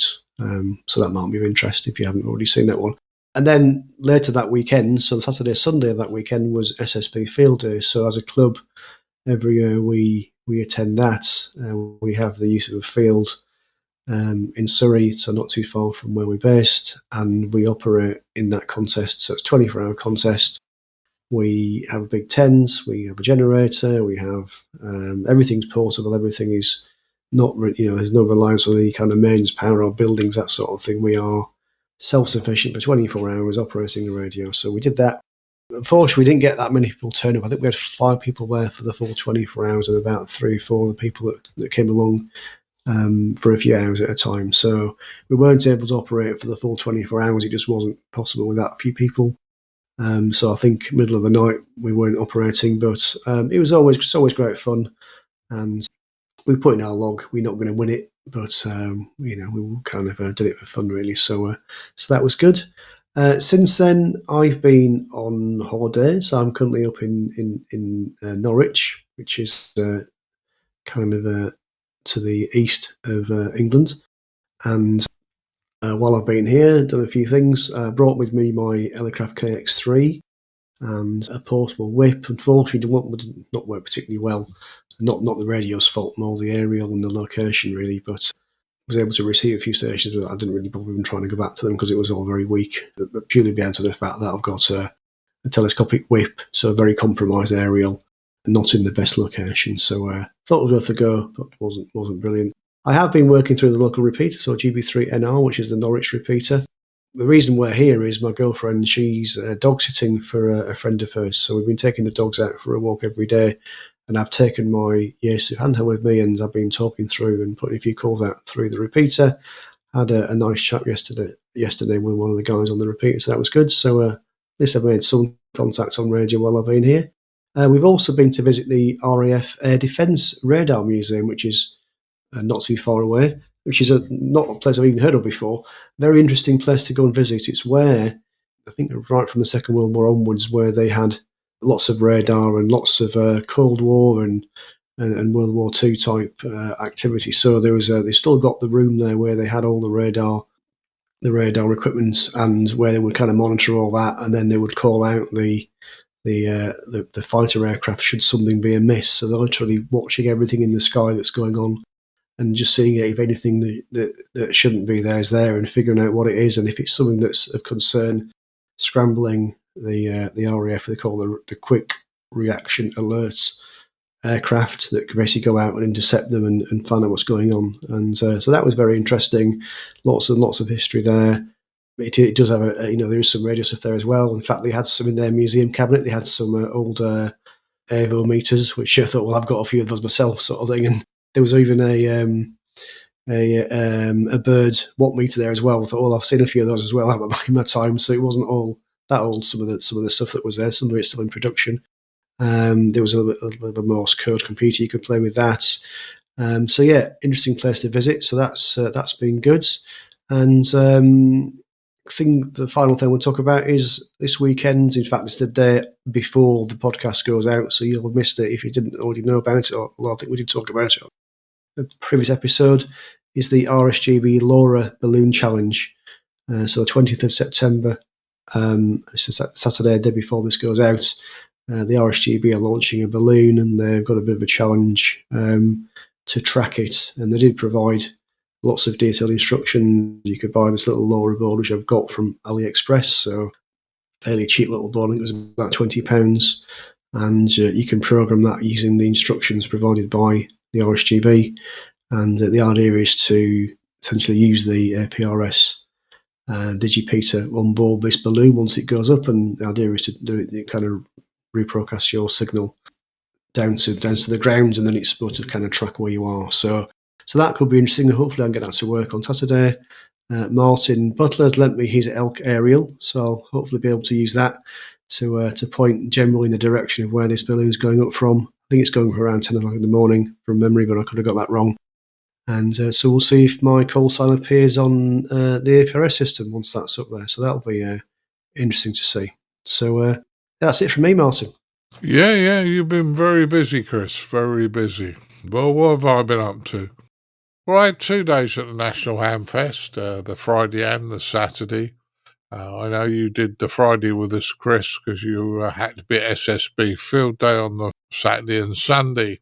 Got home from the National Hamfest on the Friday night, late Saturday night. Got me head down. We were up, breakfast, and then I was off to Ireland. And I went off out to Ireland doing dad DIY for Colin and spending time with me. Well, you can't call them grandchildren, they're adult. And they're quite funny and quite enjoyable time being with them. So spent 10 days with Colin and his family, which is great. Back in the UK now. What else I did? Well, I did operate as EI-M1MRB. Couldn't put the slash on my radio because the Yaesu FT70 won't allow you to put slashes, spaces, or hyphens. So some people saw me come up as EI-M1MRB on the ICQ podcast talk group, and it was showing I was in Ireland. I had a couple of contacts, not many, but that was more my fault because I was busy doing all these jobs with Colin. And as I say, back now, busy weekend. I know that the Dover Rally will have happened by the time this podcast goes out.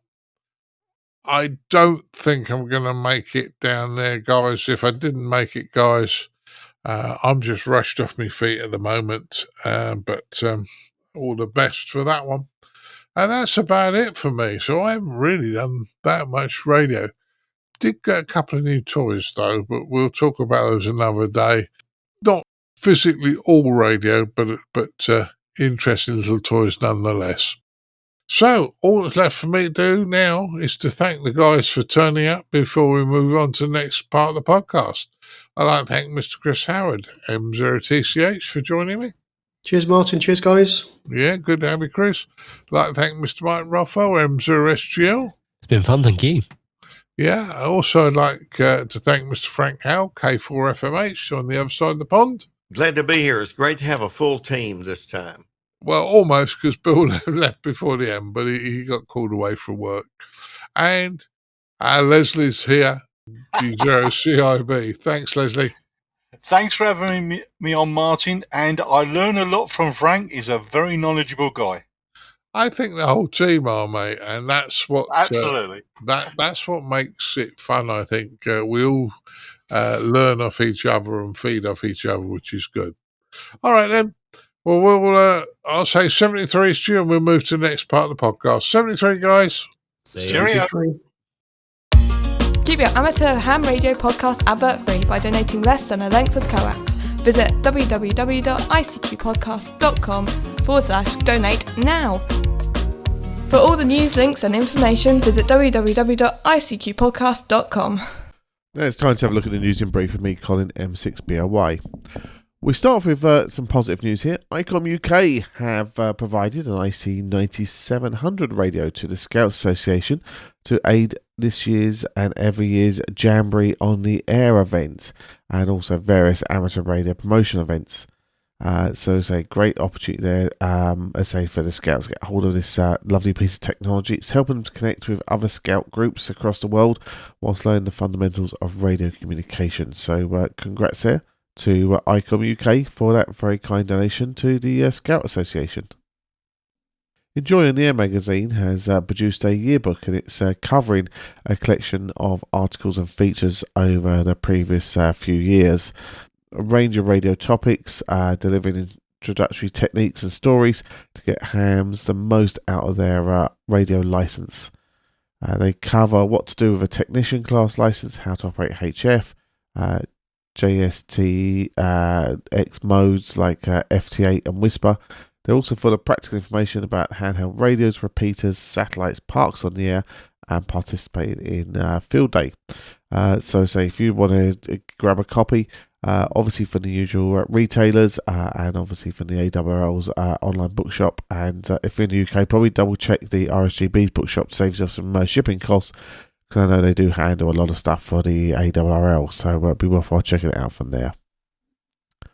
There's a fire prevention special events week going on in Canada on the 5th to the 11th of October, and the theme will be centred around the battery safety of lithium-ion batteries. There'll be various stations taking part: VK2 India Romeo Echo, November 1 Foxtrot through to November 9 Foxtrot, and also VA3 Fire from Ontario. The printable certificates will be available from hamfire.com, where the event information is also stored. The lead station is November 4 Foxtrot in Gainesville, and you can check that station out there. And VA3 Fire is a wildcard station that can help with earning that certificate. So again, great opportunities there for you as well. There's also some suggestions as well that there's some various stations will spot themselves on DX summits as well. So certainly lots to be involved while promoting the fire safety hazard as well. A 92-year-old amateur in Stockton in the UK has published that his local council is taking away his life. The disabled radio ham enthusiast says his local council has made his life less enjoyable by taking away his ability to operate his radio rig. Basically, he's been making contacts around the world for many years, and this is his friends and his outlet, etc. And he doesn't understand why he's being told that his hobby of over more than 4 decades is being taken away from him. The council has rejected Mr. Pratt's claims by saying that while he has slim metal 10 metre and 7.5 metre masts outside his bungalow, they are clearly visible above fences, from gardens and above rooftops. The cladding officers argue the structures were lightweight and slender. They are nearly 4 metres taller than his bungalow. So an interesting one there about, let's say, his antennas. Suggestion obviously is the fact, I know in the UK, Ray, if you're a member of the RSGB, they have people there who can help you with planning issues, and so it's just reaching out to the RSGB in the UK to see what they can do to help in this situation. We finish off with news. The RSGB's outreach team launched its first official DMR Youth Net. This will start on the 30th of September at 1900 UTC, and the RSGB Youth Talk Group 23554 is available as well to check this out on Brandmeister Networks. Certainly listen out to this from there. You can join the host Youth Reach team leaders Chris Aitken, Mike 0 Whiskey India Charlie, and Ben Lloyd, Golf Whiskey 4 Bravo Mike Lima. And it's designed to grow with you as well. So your skills and confidence will be developed along the same time. They're also offering out loan kits that can include DMR headsets and hotspots to schools and home educators to get started. So we'll put a link for this on the ICQ Podcast webpage for you, and you can check this out from there. Right, now we're going to head on to our features episode, which is the UK Hamfest Review Part 2. As always, hope you enjoy.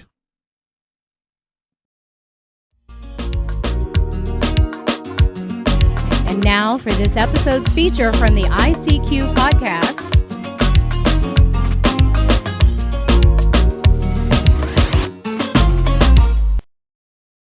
Well, we start this episode's feature with our final roundup from UK Hamfest, and we start with the RSGB as developing member services to show more value for their members, including an update to RADCOM. Good. Right. Here we are at the National Hamfest 2025 here in Newark. I'm on the RSGB side. I'm joined by Steve Thomas, M1MRB. Yes, hi. Hi, Steve. And it's a pretty busy day. And the RSGB have got a big presence, as they always have. Steve, perhaps tell us a little bit about what the RSGB are doing here today at the National Hamfest. Of course. National Hamfest is always a really big opportunity for us to bring the staff and the volunteers to meet people. People often think, the RSGB, we're never out. They don't know who we are. Well, they can come here and they can meet nearly all of my staff team and a great number of the volunteers as well.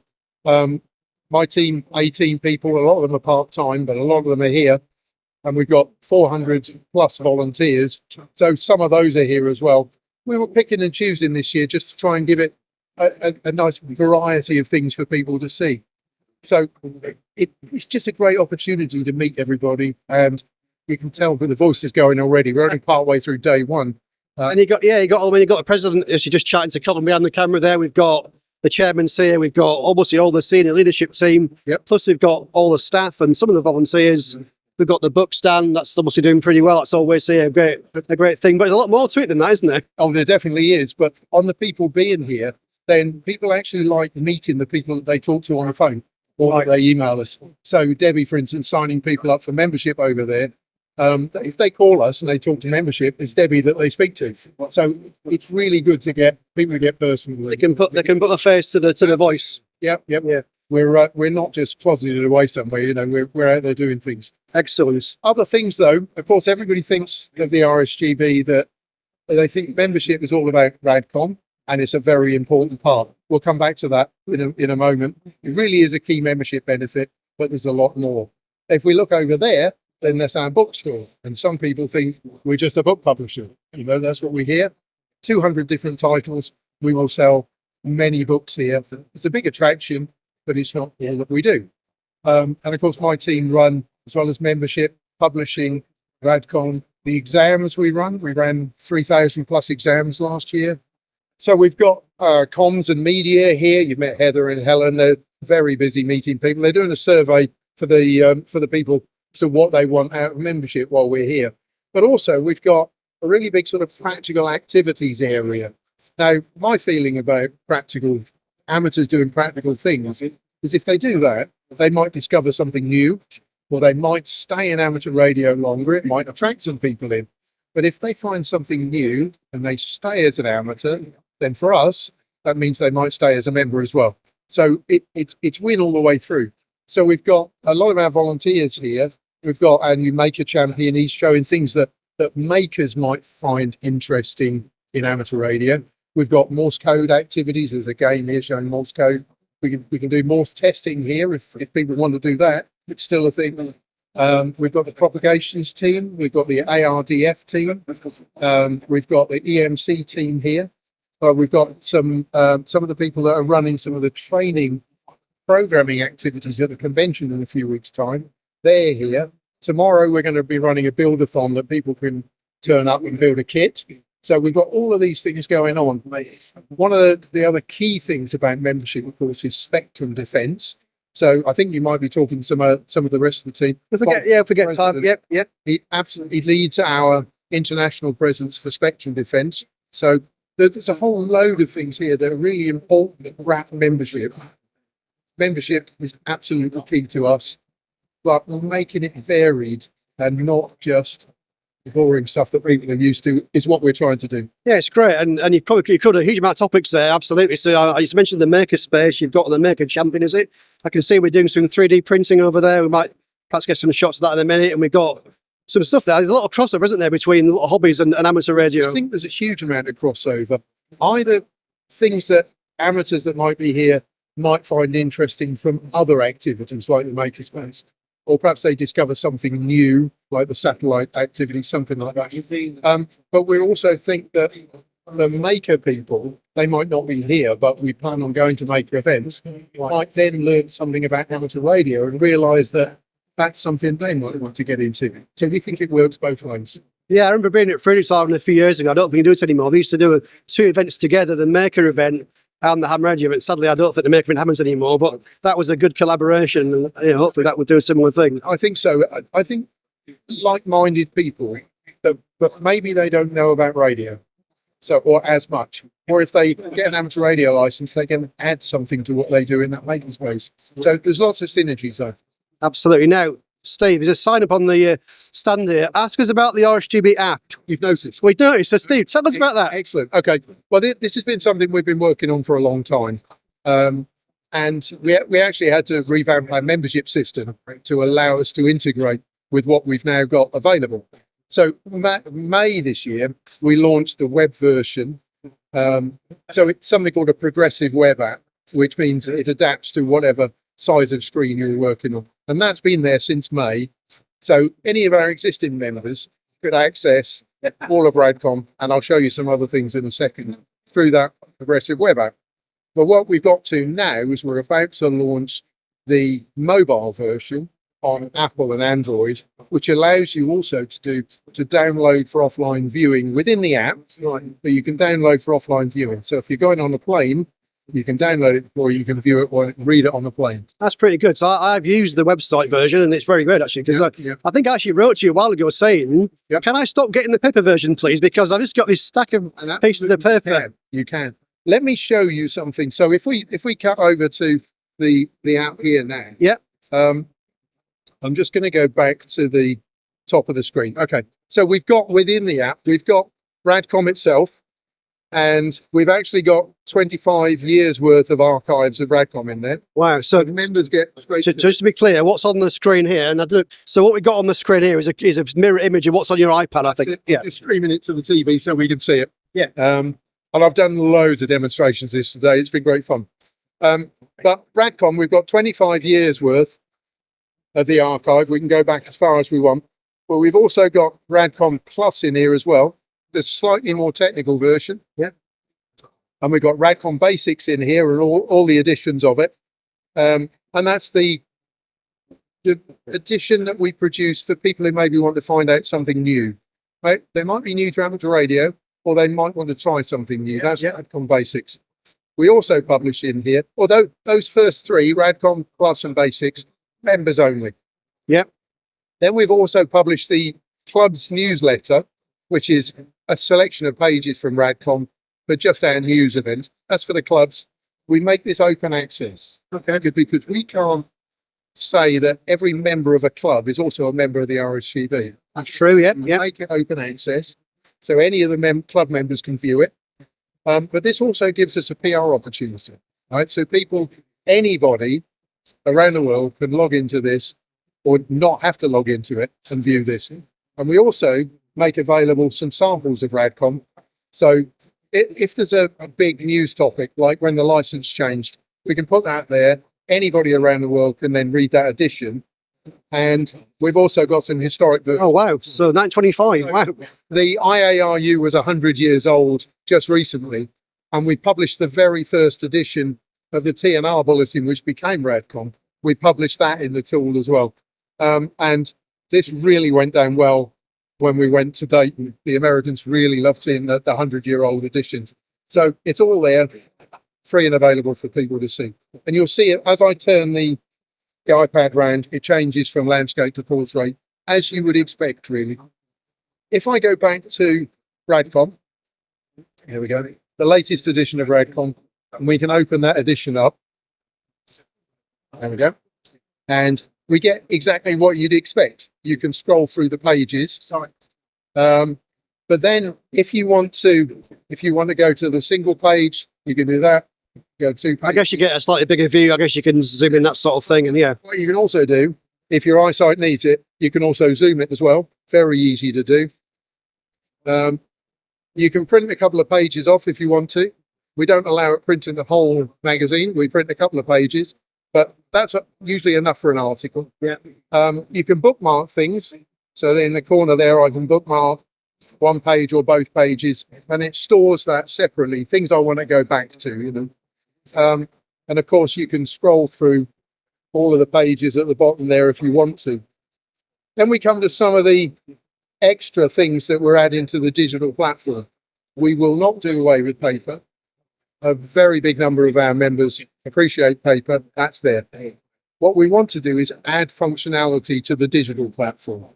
Okay, so we've been advertising an antenna for sale, special offer to our members, and somebody here, Fraser, actually built the antenna and wrote us a review. So we print that in. That's in the paper edition. But what we can also do in the digital version is that we can click on that, and it goes to Fraser's video, which is on YouTube, and we can play it live. So you can link to things on the internet. That's pretty cool. Yeah. And then, of course, if you like what you see, then you can go back to here. You can click on the RSGB shop and you can buy the antenna. Perfect. It's built into the... Yeah. So you can, which because you can't do very easily on... You can't click on a bit of paper, can you? So that's pretty good. Exactly. And one last thing. If you were... I'm looking for a suitable page. Design notes would be a good one. So if you want to work with a circuit diagram, right, we'll see if I can press the buttons in the right order. You can do a screenshot. Go to the screenshot. Decide that you want to mark it up. You want to mark that let's just pick the right pen. There you go. You can mark up your circuit diagram and you can mark it to read it later before you print that page. So you can actually work with the pages like that as well. So then we've got it ready for submission to the Apple and Google stores. So we're then in the hands of those. So we'd expect it to be available fairly soon. I guess they've got to test it. Absolutely. They've got to go through all their security checks on it and things like that. But that's what's coming soon. But the web version working absolutely perfectly now. And we've gone through and we've improved a lot of the old historic versions. Sure. We've gone along. So we've been doing a lot of stuff in the background to make it the right experience. And are you planning to allow people to unsubscribe from the paper version if they want to do that? Well, there are membership options. So what we're doing is anybody that gets the paper version, so let's call it the standard membership, they also get all of this digital as well. That's free. If they decide that they don't want to go for the paper version, then they can subscribe just to a digital only one, a little bit cheaper. Okay. But a lot of people don't want the stack of Radcoms. That's the thing. And if they can search through the history, that's what I wanted to put in here first, was the archive to allow people. But it's absolutely free choice. You can decide to go for paper version or digital. There's a bit of a discount, and Debbie over there will take your money. Absolutely. And is there an index or something we can go and figure out what's on each edition? Is that something that's coming? Or an index? But what there is, you can search through that 25 years. Oh, wow. Okay. So you can just go. If we go to the bottom here, we got the editions that we had. There's my content, which is the ones that I've bookmarked. And if we can go search there, and you can search. I'm gonna be cheeky and search for my own call sign, right? That'll be there a lot. Yeah, maybe. But it takes a little while because it's searching 25 years. And also the Wi-Fi is not so fast here, so sure, it may come up while we're... But it could be a useful feature for people trying to find a particular product, trying to find a review. Absolutely. That sort of thing, yeah. They're not likely to search for me. They're more likely to search for a radio to find out when the reviews were in there and things like that. Yeah. And we can see on the screen that as there we go, everything's come up, yeah. It shows you every page where that's been marked. Brilliant. Steve, anything else you want to talk about? Are we? I'm gonna let you go and talk to all those people doing the practical things over there. Because we're much more than just a bookshop, right? Absolutely, Steve. Thank you very much for your time, and best of luck here at the event. Thank you. There's all the rest of today and all day tomorrow to absolutely to get through, right? Right. Cheers. Thank you. Cheers. Keep your amateur ham radio podcast advert free by donating less than a length of coax. Visit www.icqpodcast.com/donate now. For all the news, links and information, visit www.icqpodcast.com. So now we start our roundup of some of the manufacturers at the show, and we start with Yaesu, followed by BHI, Peak Instruments and SDR Play. Saturday afternoon at the UK Hamfest. It's gone very quiet because most people down the other end of the hall thinking they're going to win something in the raffle. And Cole, you look almost as tired as I feel. But as we were joking with Colin a few minutes ago, Nobody wants to see you and I.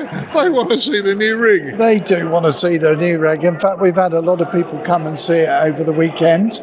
So just as a recap, one of our new radios is the FTX1. Comes in 2 versions. So we've got the field version, which is just a head unit on its own. Gives you 6 watts or 10 watts. And it's got a built-in lithium-ion battery pack. We have the Optima, which has got a 100 watt and 50 watt amplifier on the back there. Covers all bands and all modes from top band all the way up to 70 centimeters. Sounds good to me. And I know we got very excited about it when we saw it in Freaks Harbour. Yeah. And you said, well, there's nothing really going to happen now. And suddenly there's now a separation kit. There is indeed. So, of course, the one thing about the FTX1 is it's very versatile. So as well as using it in the field or perhaps at home with the amplifier, there's a short or a long separation kit available now, which means you can put the head some distance away. So perhaps if you're in a camper van or at home, or maybe even in the car, you can now do a new installation of a radio in that. Yeah. Well, I different radio, it's a Yaesu one, in my car, and you're going to slap me for saying this because it's quite old. I actually have an FTM100D, the thing, and the separation cable is brilliant because I got the head unit on the dashboard, and the rest of the radio is under the driver's seat. That works well. It does, and of course now you'll be able to do that with the FTX1. So if you imagine, because you've got the 2 antenna sockets on the back, you'll be able to have a screwdriver antenna perhaps on one side of the car, like an ATAS 120. You'll then be able to have a VHF, UHF antenna on the other side of the car, and then you'll be able to, because you have the dual receive of the FTX1, you'll be able to monitor the local FM and C4 FM repeaters, or perhaps even have a little jaunt out onto 2 meter sideband. And at the same token, you'll be able to operate HF. Yeah. So you just said something that I kind of hadn't picked up on, and I'm glad you said it. The ATAS 120, it's been around for probably 20 years. Yeah. It's a good device, but it works with this radio, so it's good news. It does, and it actually works with both versions. So you can connect the ATAS to the SPA1 or the Optima, the 100 watt amplifier. But as long as you run the head on 12 volts or more, you can actually connect the ATAS directly to the head as well. Yeah. Now, from what I remember, you had to have originally a duplexer because the voltage came out to drive the antenna up and down, come out the FM side on your 857, and the HF obviously was the ARRL. Is it still the same, or have I got that wrong? It is similar. So the control voltage comes out of the HF port, and in the case of the Optima, because it has 2 connectors, you can specify which connector the ATAS is on.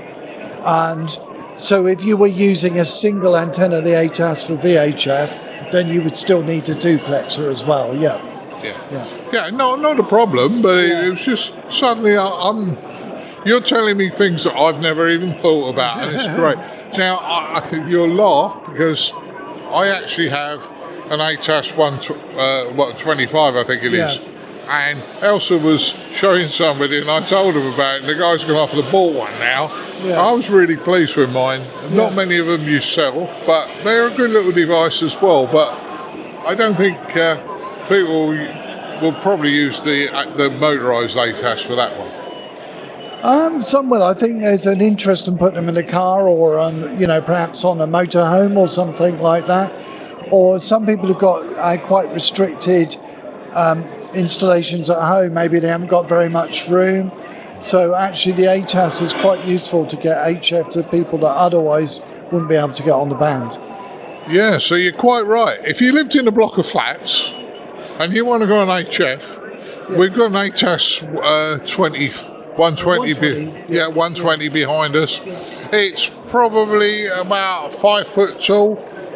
If it's bigger, longer or shorter, don't beat me up because I'm getting tired at the end of the day. But it's a great little device, and it would certainly get you on HF. Yeah. And I'm going to say, it's not going to work as well as a, tuned dipole for 80 metres. We know that. But one antenna or an antenna's got to be much better than no antenna. Exactly. And on the higher bands, of course, it'll work quite well indeed. So, people have worked all around the world with them, so they work. Yeah.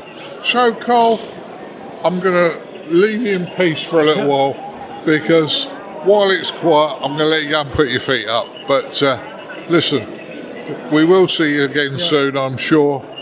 Enjoy the time. Best wishes to the rest of the team that are here. And as I say, look after yourself. Thank you. And I'll go and grab a cup of tea now, I think. I think you should grab a cup of tea.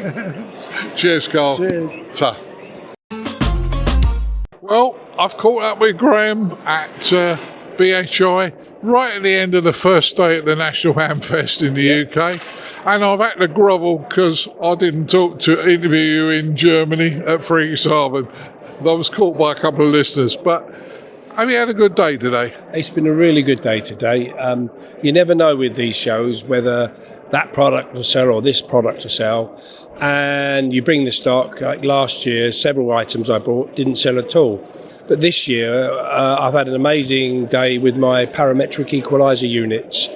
And I know you have spoken to the booth next to me, Peak Electronic Design Limited. They, in fact, Jez from Peak Electronic Design, designed the electronics for the parametric equalizer, the ParaPro EQ20 range, and did a great job. And that's not the first collaboration. He was also involved in one of our other big speakers. So we worked together with Peak Electronic Design Limited to make our products the best they can be. Sounds good. And it's also keeping it in the UK, isn't it? Which is good. Definitely, yeah. We try and use UK based for everything. For about, 19 years, 20 years, our NES 10.2 Mark IV, the first product, was made in China. The first batches were made in the UK, but we very soon, 2003-04, found a Chinese supplier. But we brought that back into the UK. So we've got a company in Ramsgate in Kent that make them, and the price is probably slightly more than China, but not a lot. So over COVID and that period with the oil prices, we found that the prices from China weren't that beneficial in the quantities that we wanted, which was 500 units or so or something like that. So, business has been good. Yeah. Well, as I've said many times to you, I have a couple of your little speakers. Absolutely great. I've said to you, and you've looked at me and gone, Martin, that shouldn't say that. But I think they're marriage savers because you don't have to sit there all the time. It's nice, clean audio. So I like them. And it's nice that you're doing this sort of stuff. And you seem to have got the market on this. But I know you've been gone into some other markets recently, haven't you?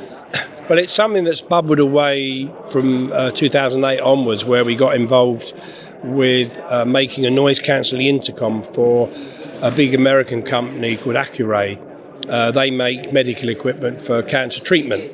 And one of the prerequisites in the UK is that you must have audio that the nurses and the staff can hear. But of course, the machines are so noisy. It just so happened that one of the guys that was the technical engineer at the Cromwell Hospital in London also was an amateur. So he knew of us, and we sort of built and designed a noise-cancelling intercom in quite a quick time. And then it's representing quite a big chunk of our turnover now. And recently, I went down to the Brighton Breast Cancer Clinic, where one of the engineers met me and let me come in and actually see the products that were made in Burgess Hill, 15 miles away, on show at these cancer treatment. And it's been quite good because we've used them as a guinea pig to add extras like gooseneck microphones that no one else has seen. And the nurses have been giving us feedback. We've also done a new design on a microphone that the service engineers don't get involved with, and that they can remove themselves, so that there's no downtime on the machine. So it's quite a growing market for us. It's commercial. Yeah, and that's a good thing. Now, I'm still pleased that you're developing amateur stuff, and looking at what you have here today. Yeah, I've seen most, but in fairness, nicely, you've got some good products. And, we talked about AI and people trying to do things in AI. Why would you want to get a massive computer and all the bits and pieces when I can put one of those on top of my radio and it worked better? It's horses for courses. There's AI is the big thing at the moment, but the reality of it is, for a man on the street, the normal amateur, he just wants a box to connect up to get rid of the hiss and hash. Yeah. And there's been an amazing program on Radio 4 about stress from noise. That's sort of any noise, car noise, but our noise in amateur radio is stressful, and believe it or not, the longer the stress goes with the noise, the more chemicals in your body are produced that cause problems for you as a human being. So, us getting rid of noise is giving people a stress-free life and enjoying the hobby more, which makes them not produce these chemicals and get ill. I know that's a short way of looking at it, but it does work. Yeah, and that's a very interesting way of looking at it, because most people wouldn't think that. Most people, I'll just talk about the amateur radio thing. But there's more to products and things that are going on that do affect real world solutions. And you've solved that, I think. Yeah, definitely. I mean, the other commercial project that we can discuss quite briefly is that we sell our DSP module into Spanish air traffic control. That was a project that took 2 years to come to fruition, and they have our modules and they buy them in quite a big quantity to go in their air traffic control to improve the HF from if there's any hassle. You've got HF radio on the planes, and in their base stations they've got our noise cancelling. So you wouldn't know that if you hadn't told me. You're a dark horse, Graham. Every now and again you give me that little pearl of wisdom. Yeah. But it's good to know you're doing it. Yeah, definitely, yeah. And, we're trying to grow the commercial business, to be fair. My daughter joined as marketing manager in January, and she's helping me look at these markets, marine. That's another thing I probably haven't told you, that we're going to move back into the marine market with our noise cancelling marine speakers. So they're going to be coming soon. And so there is something new coming from BHI. Yeah, that's good. That really is. Listen, I've taken your time. You obviously want to pack up. The hall is almost empty now. You'll be able to have a nice cup of coffee or something a bit stronger. A pint of beer would be good. Yeah, I think I'd agree with you on that one, but I'm driving for the moment.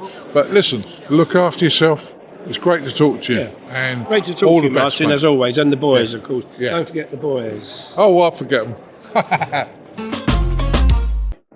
Well, hi, guys. I mean, it's coming to the end of the day over here at the National Hamfest, and I've just wandered on to the stand where the gentleman selling, and I believe produces, the Peak products. And I actually have a couple, and they're very, very good. But nice to get to talk to you. Yeah, likewise, yeah. Which ones have you got, by the way? I've got a transistor tester, and I think it's an LCR meter one. I've had them, must be a good 10 years. Yeah. I had to replace the battery. That's the only thing. Yeah. But sorry really good. No. And I'm rather rude again because I didn't ask you to tell us who you are and what you do in the company. So very quickly, give us an introduction. Right. Well, I'm Jez Siddons, and I started the company back in 1995. Really to exploit an idea of a product that I had going back even further than that.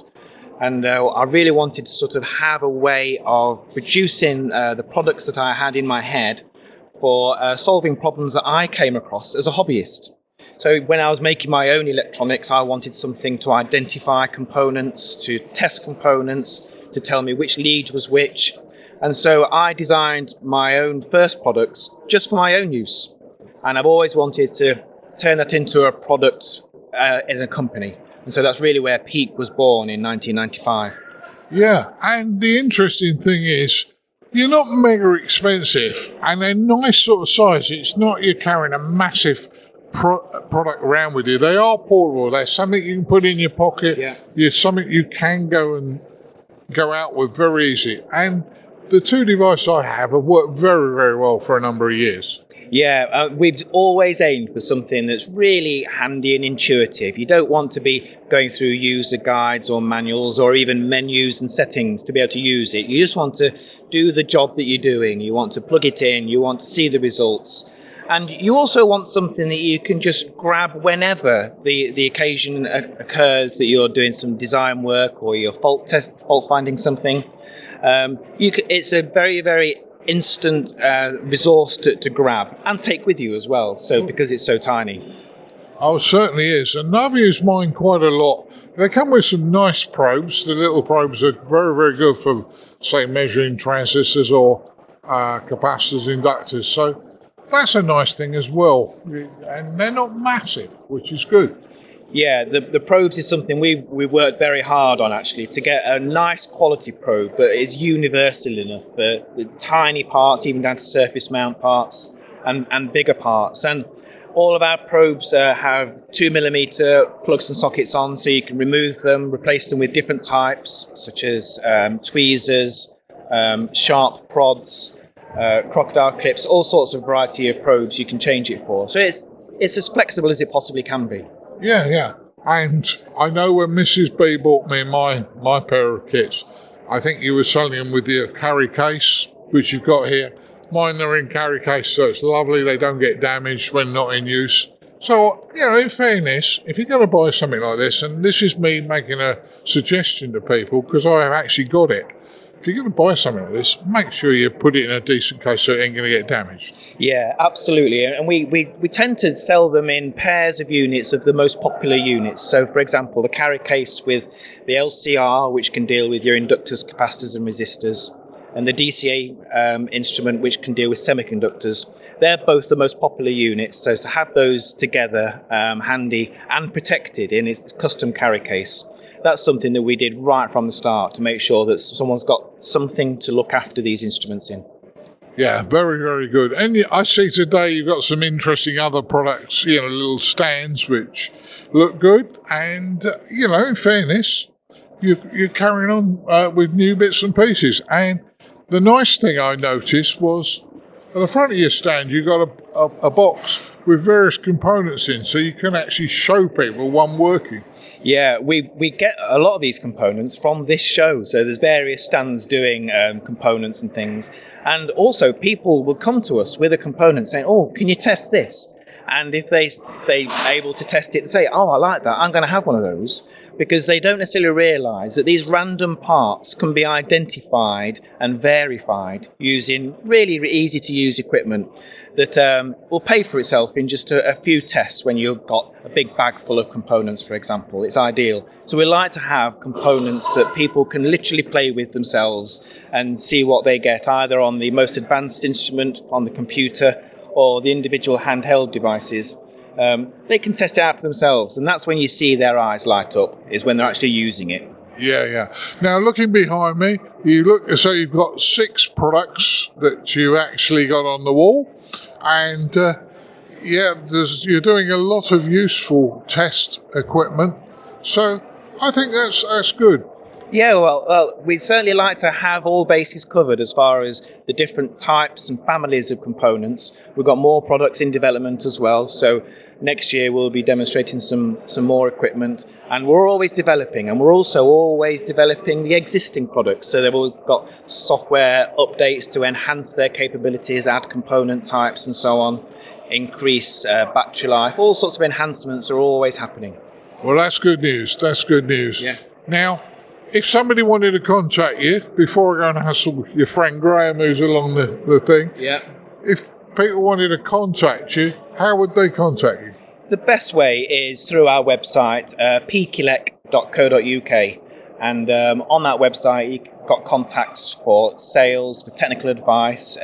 Even if you've had a unit for 20 years and you wanted some advice, we're always happy to help. So either by email, over the phone, or in person.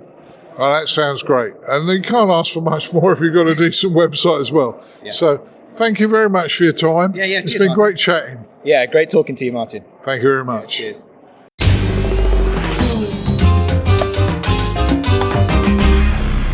The ICQ Amateur Ham Radio Podcast, serving the amateur ham radio community fortnightly since 2008.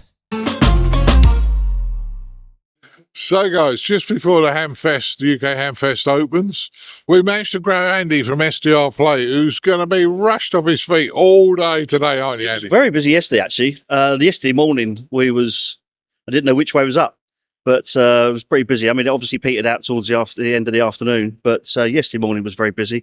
Hoping for the same again this morning. I hope so for you.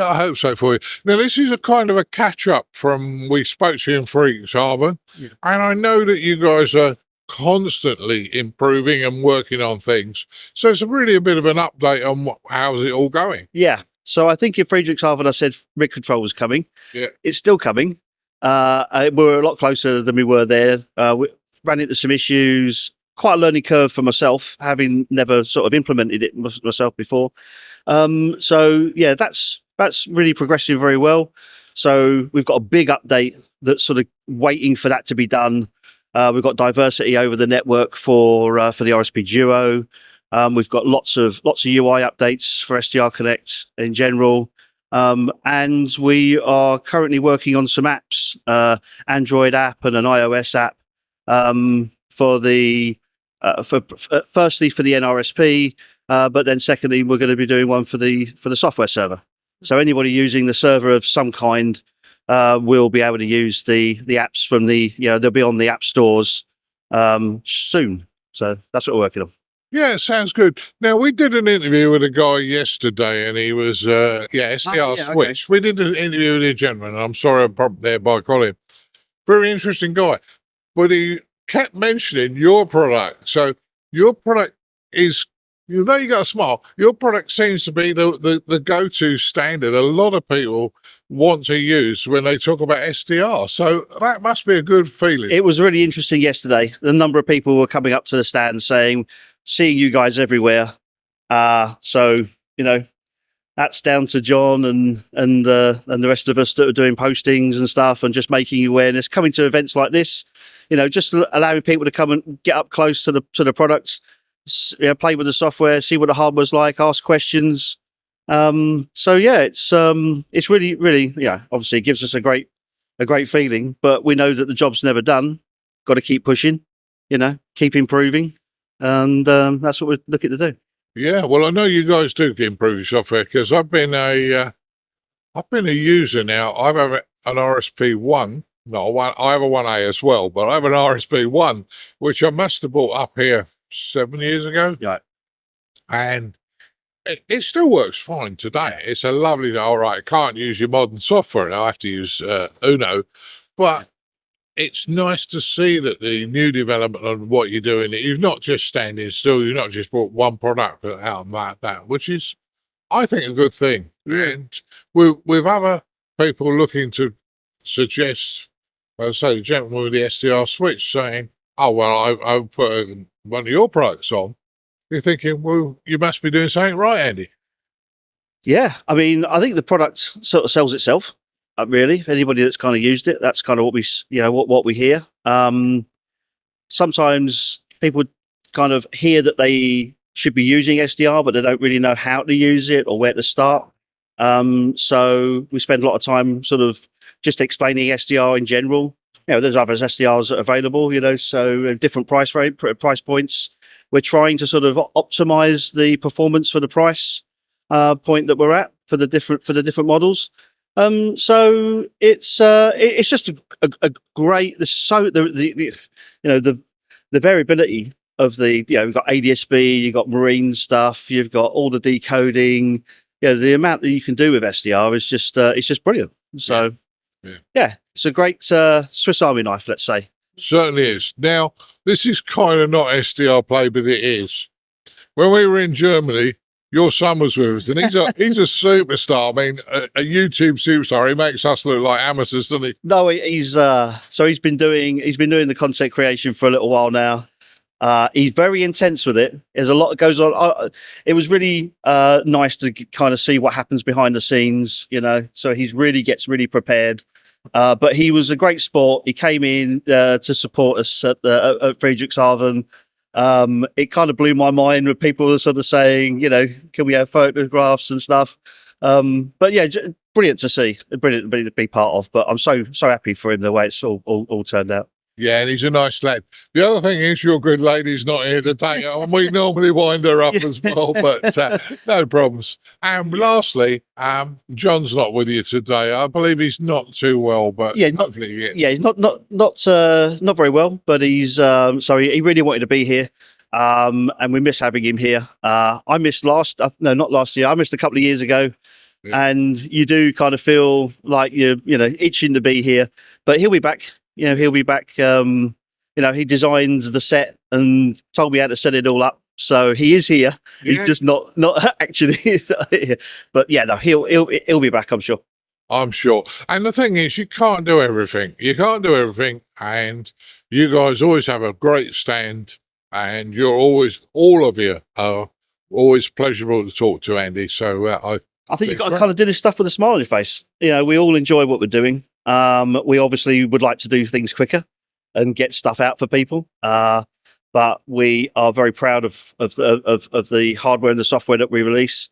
And it's just nice to kind of get the feedback from people that, how they use it, how long they've had them, and it just events like this, I think, are very important, especially, but particularly for me to find out how people are using the software and what they're doing with it, how they're using it.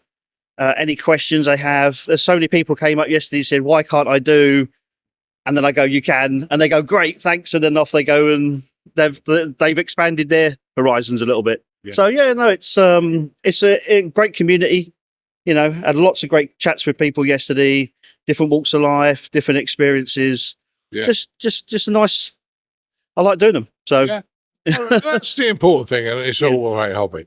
Okay, I'm going to thank you very much for your time today, because you're going to be rushed off your feet. I'm going to let you chill a little bit before the public come in and get ready for them. But thanks, Andy, for talking. Great to see you guys as always. You do a fantastic job for the community. So yeah, really appreciate that. Thanks. Thank you. Okay, cheers. As we alluded to in the last episode, this year's UK Hamfest had more interactivity and things to do. I found out about a new game called Mulls, helping people learn about Morse code in a fun and intuitive way. Okay, so one of the new things here at UK Hamfest this year is there's more of an innovation centre and things going on for people to try, etc. So I'm here with Alex, and Alex is here to promoting Morse code. So Alex, first off, introduce yourself and your call sign.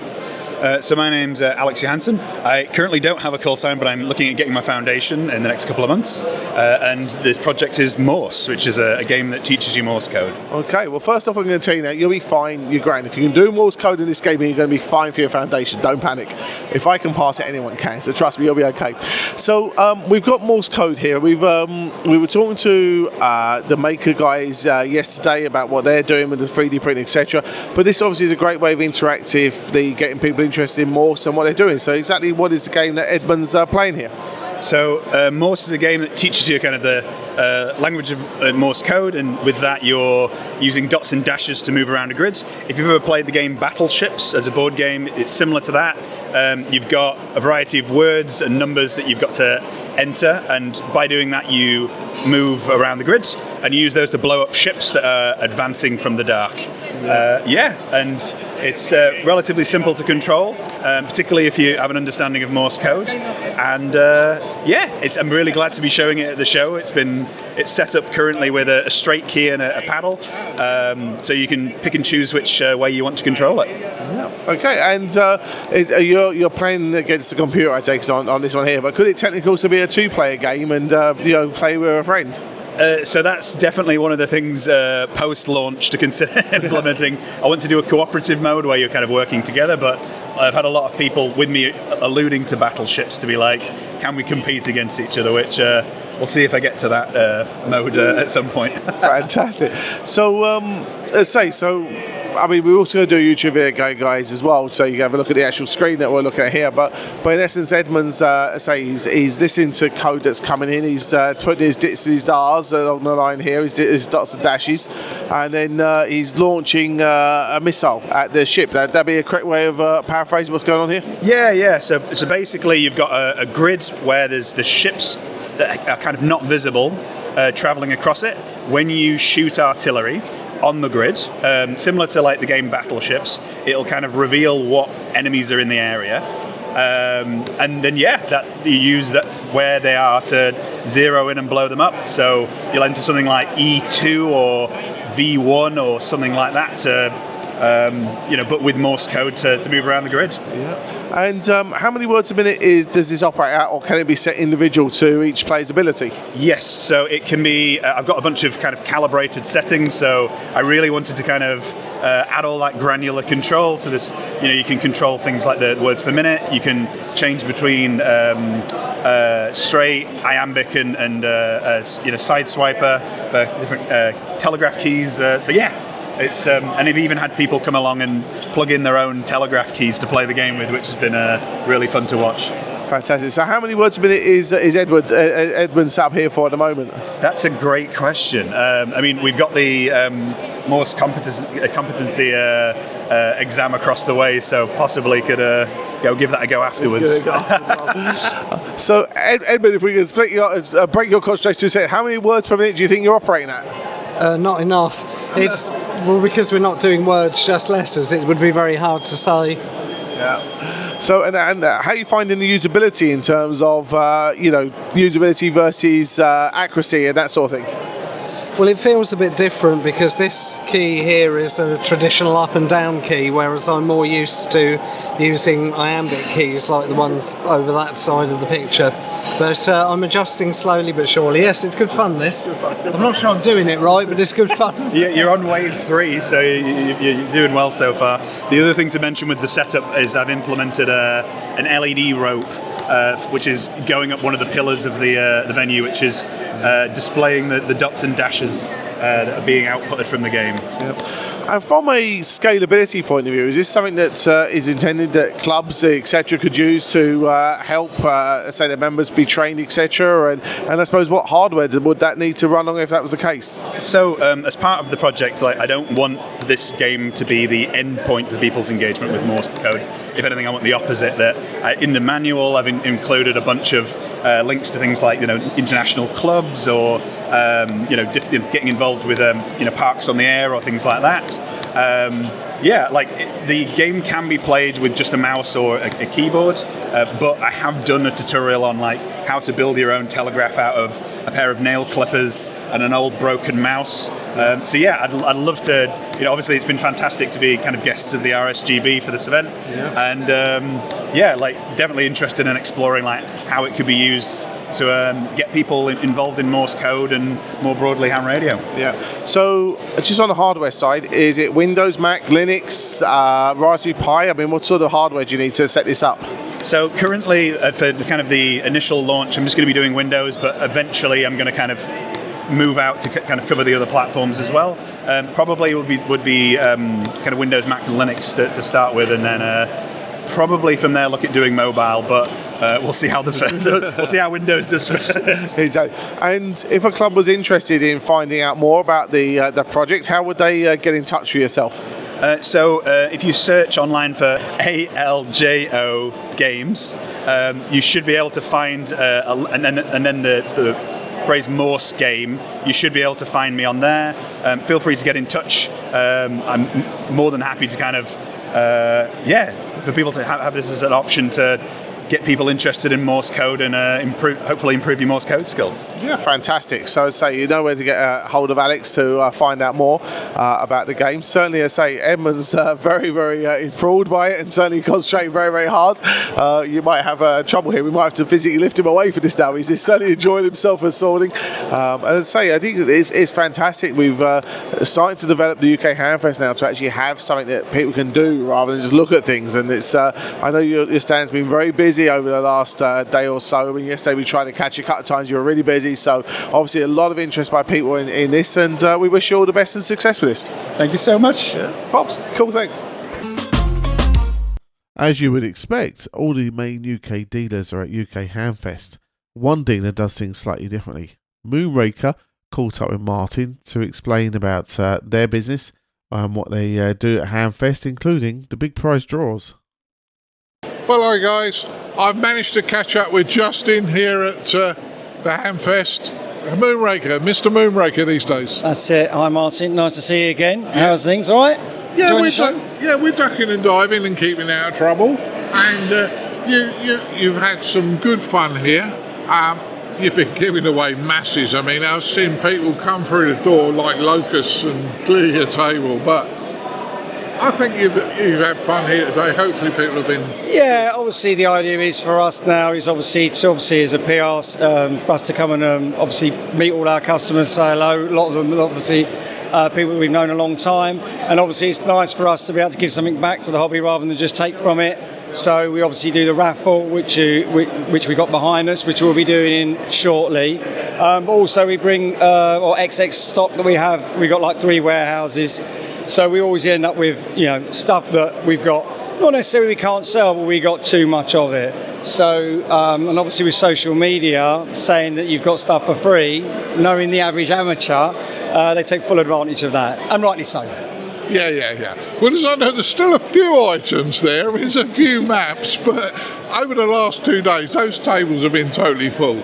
Yeah, it's been like a transit full almost outside the stands, full of stuff from some earpieces, some Pro PMR speaker microphones, some power supplies, maps, some books. But yeah, everything apart from a few maps. But we did bring about 3,000 maps, so that gives you an idea of how many people have taken. Yeah, looking at it, it's a lot gone. So, how's the business going at the moment? Everything good? Yeah, we're still growing, so obviously we're still pushing the online business. That's where we do most of our sales. It's over 1,500 parcels a week, so that's going very well, seamlessly so. So that's still our growth area, and long may it continue. Yeah, I'm glad because I get your newsletter every week, and whoever does it spends a bit of time with the pictures they send, because they do stand out from other emails. Yeah, obviously, we're just, the days of us doing list adverts of list products is, as far as we're concerned, a little bit old-fashioned. So we're more of as far as we look at it, we're more the future of amateur radio. So we try and make it a bit more fun, and obviously the newsletter is meant to reflect that. Yeah, and the other thing is, and I'm going to say this nicely, yes. You're younger than me, and we do need younger people in the hobby. And Mr. Lynch is only a year younger, or 2 years younger than me, so you're the young man in the hobby at the moment, and I'm glad you're doing well. Oh, well, I appreciate that. Maybe there'll be someone else coming along chasing my tail, but we're here, and obviously, we're a little bit younger than our direct competitors. But they've still got a younger team, so hopefully they'll carry on for many years to come as well, along with us. I think we bring that youth side to the amateur radio community, and hopefully we can encourage the next generation to come along with us. Certainly. Now you're doing the draw shortly. Yes. Looks an interesting draw. What are they giving away? So what's happening is obviously we're the main importer for lots of brands from all around the world. They're very generous to us, and obviously from anywhere from Daiwa to Linko to Comet to Diamond, we're the sole UK importers for these sort of brands, and they're very generous. Obviously the amount of money we spend, they will give us something in the main. So what we do is we do an online raffle, which you can still enter. That's still running. There's no close date for that, but it will be some point this month.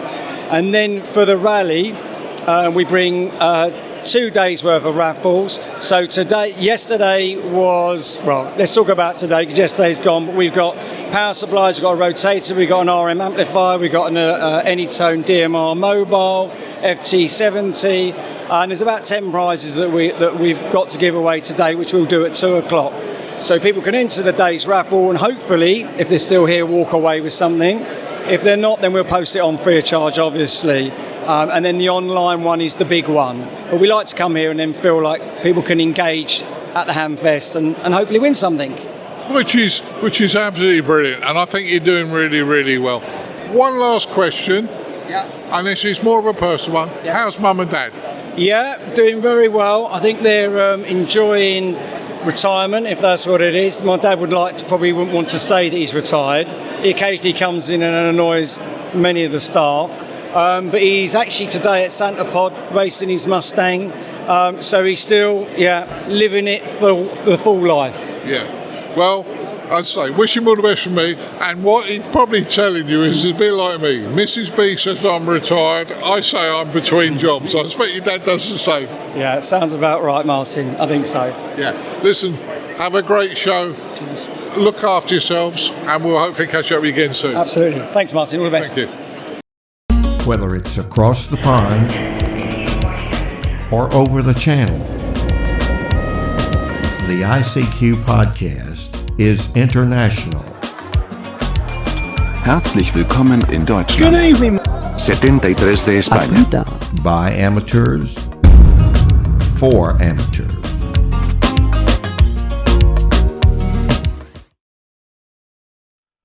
When we finish up our review of the UK Hamfest for 2025 with Teutonic, and I've got to be honest, I've got a gut feeling this might be Martin's favourite stand. If it wasn't for the fact he had a full carload, I think he could have been brought quite a bit. He catches up with Doug to talk about their range and how it can help amateurs. Well, still at the National Hamfest in the UK 2025, I'm with Doug from Telonics, and I'm a customer, but Doug's probably going to show me some stuff that I really want now, and upgrades to some of the gear I've got. But you've got some nice new scopes on display here, Bob. We do indeed. So for scopes now, what we're seeing is customers moving up to the 12-bit scope. So traditionally, we've got an 8-bit scope, so the new 12-bit high-definition scopes give you the sort of 16 times the resolution of a standard 8-bit scope, and the prices are just amazing. So £300 gets you a HD scope nowadays from Siglent or Rigel. Certainly does, and I love my scope that I bought from you. Yeah. But I know these are so much better, and I'm thinking, what am I going to do? I can't get rid of them. But, prices are coming down, quality's going up all the time. They do. So with all the equipment that you see here, so we've got 3-year warranty on it. So yeah, lots of our customers have still got their scopes. So for them, they ask us about trade-ins. We don't do trade-ins. We just say put it on eBay, you'll get a lot more money, and then move up to 12-bit technology. Yeah. So this is the Zoit, the Siglent version. Yeah. Interesting waveform you got on it, but yeah. Absolutely, yeah. So we've got that running from the Siglent function generator at the moment. In this series, we've got them from 70 meg all the way up to 200 meg, so 2-channel, 4-channel, and then the show offer today, so our usual 10% off everything, and just to sweeten the deal a little bit more, a nice Bryman multimeter. Doug, you're a very naughty boy, because people who know me know that I have a real passion for multimeters, and I had to stop buying them. Yeah, you definitely need to get your credit card out for this one, I think.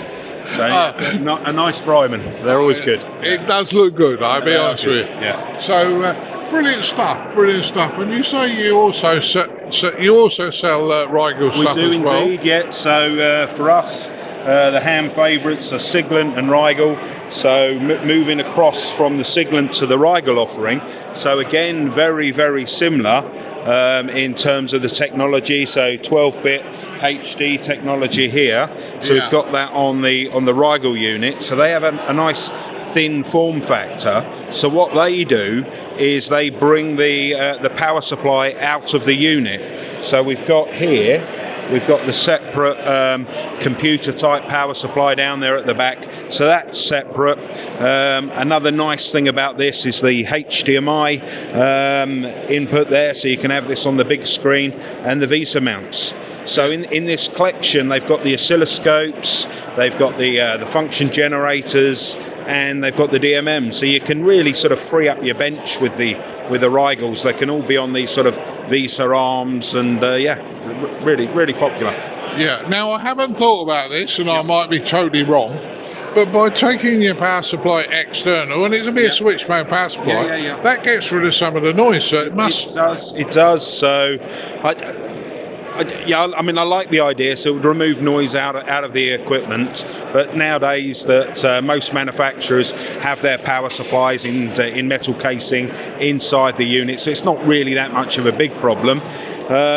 One advantage, I think, probably in years to come, where do we see failures? We see failures in power supplies. So if that power supply is external to the device, you just simply swap it out and put in a new one. So that's really quite neat. Yes, I mean, me asking about noise, and you mentioning the fact that power supplies fail, and you're dead right. Then that's a good one. That's what's specific for the customer. It is. It's important.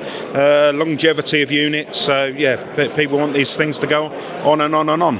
But like I say, 3 years warranty on all the devices anyway. So we back them up definitely.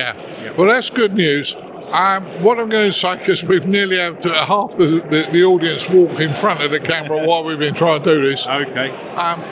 People want to get in touch with you. I always ask this question, but if it's the first time you've seen one of these videos, how are they going to get in contact with you, Doug? So the website, so www.telonic.co.uk, or you're always welcome to ring us up, speak to myself, Tom, Karen, or anybody else in the office on 01189 786 911.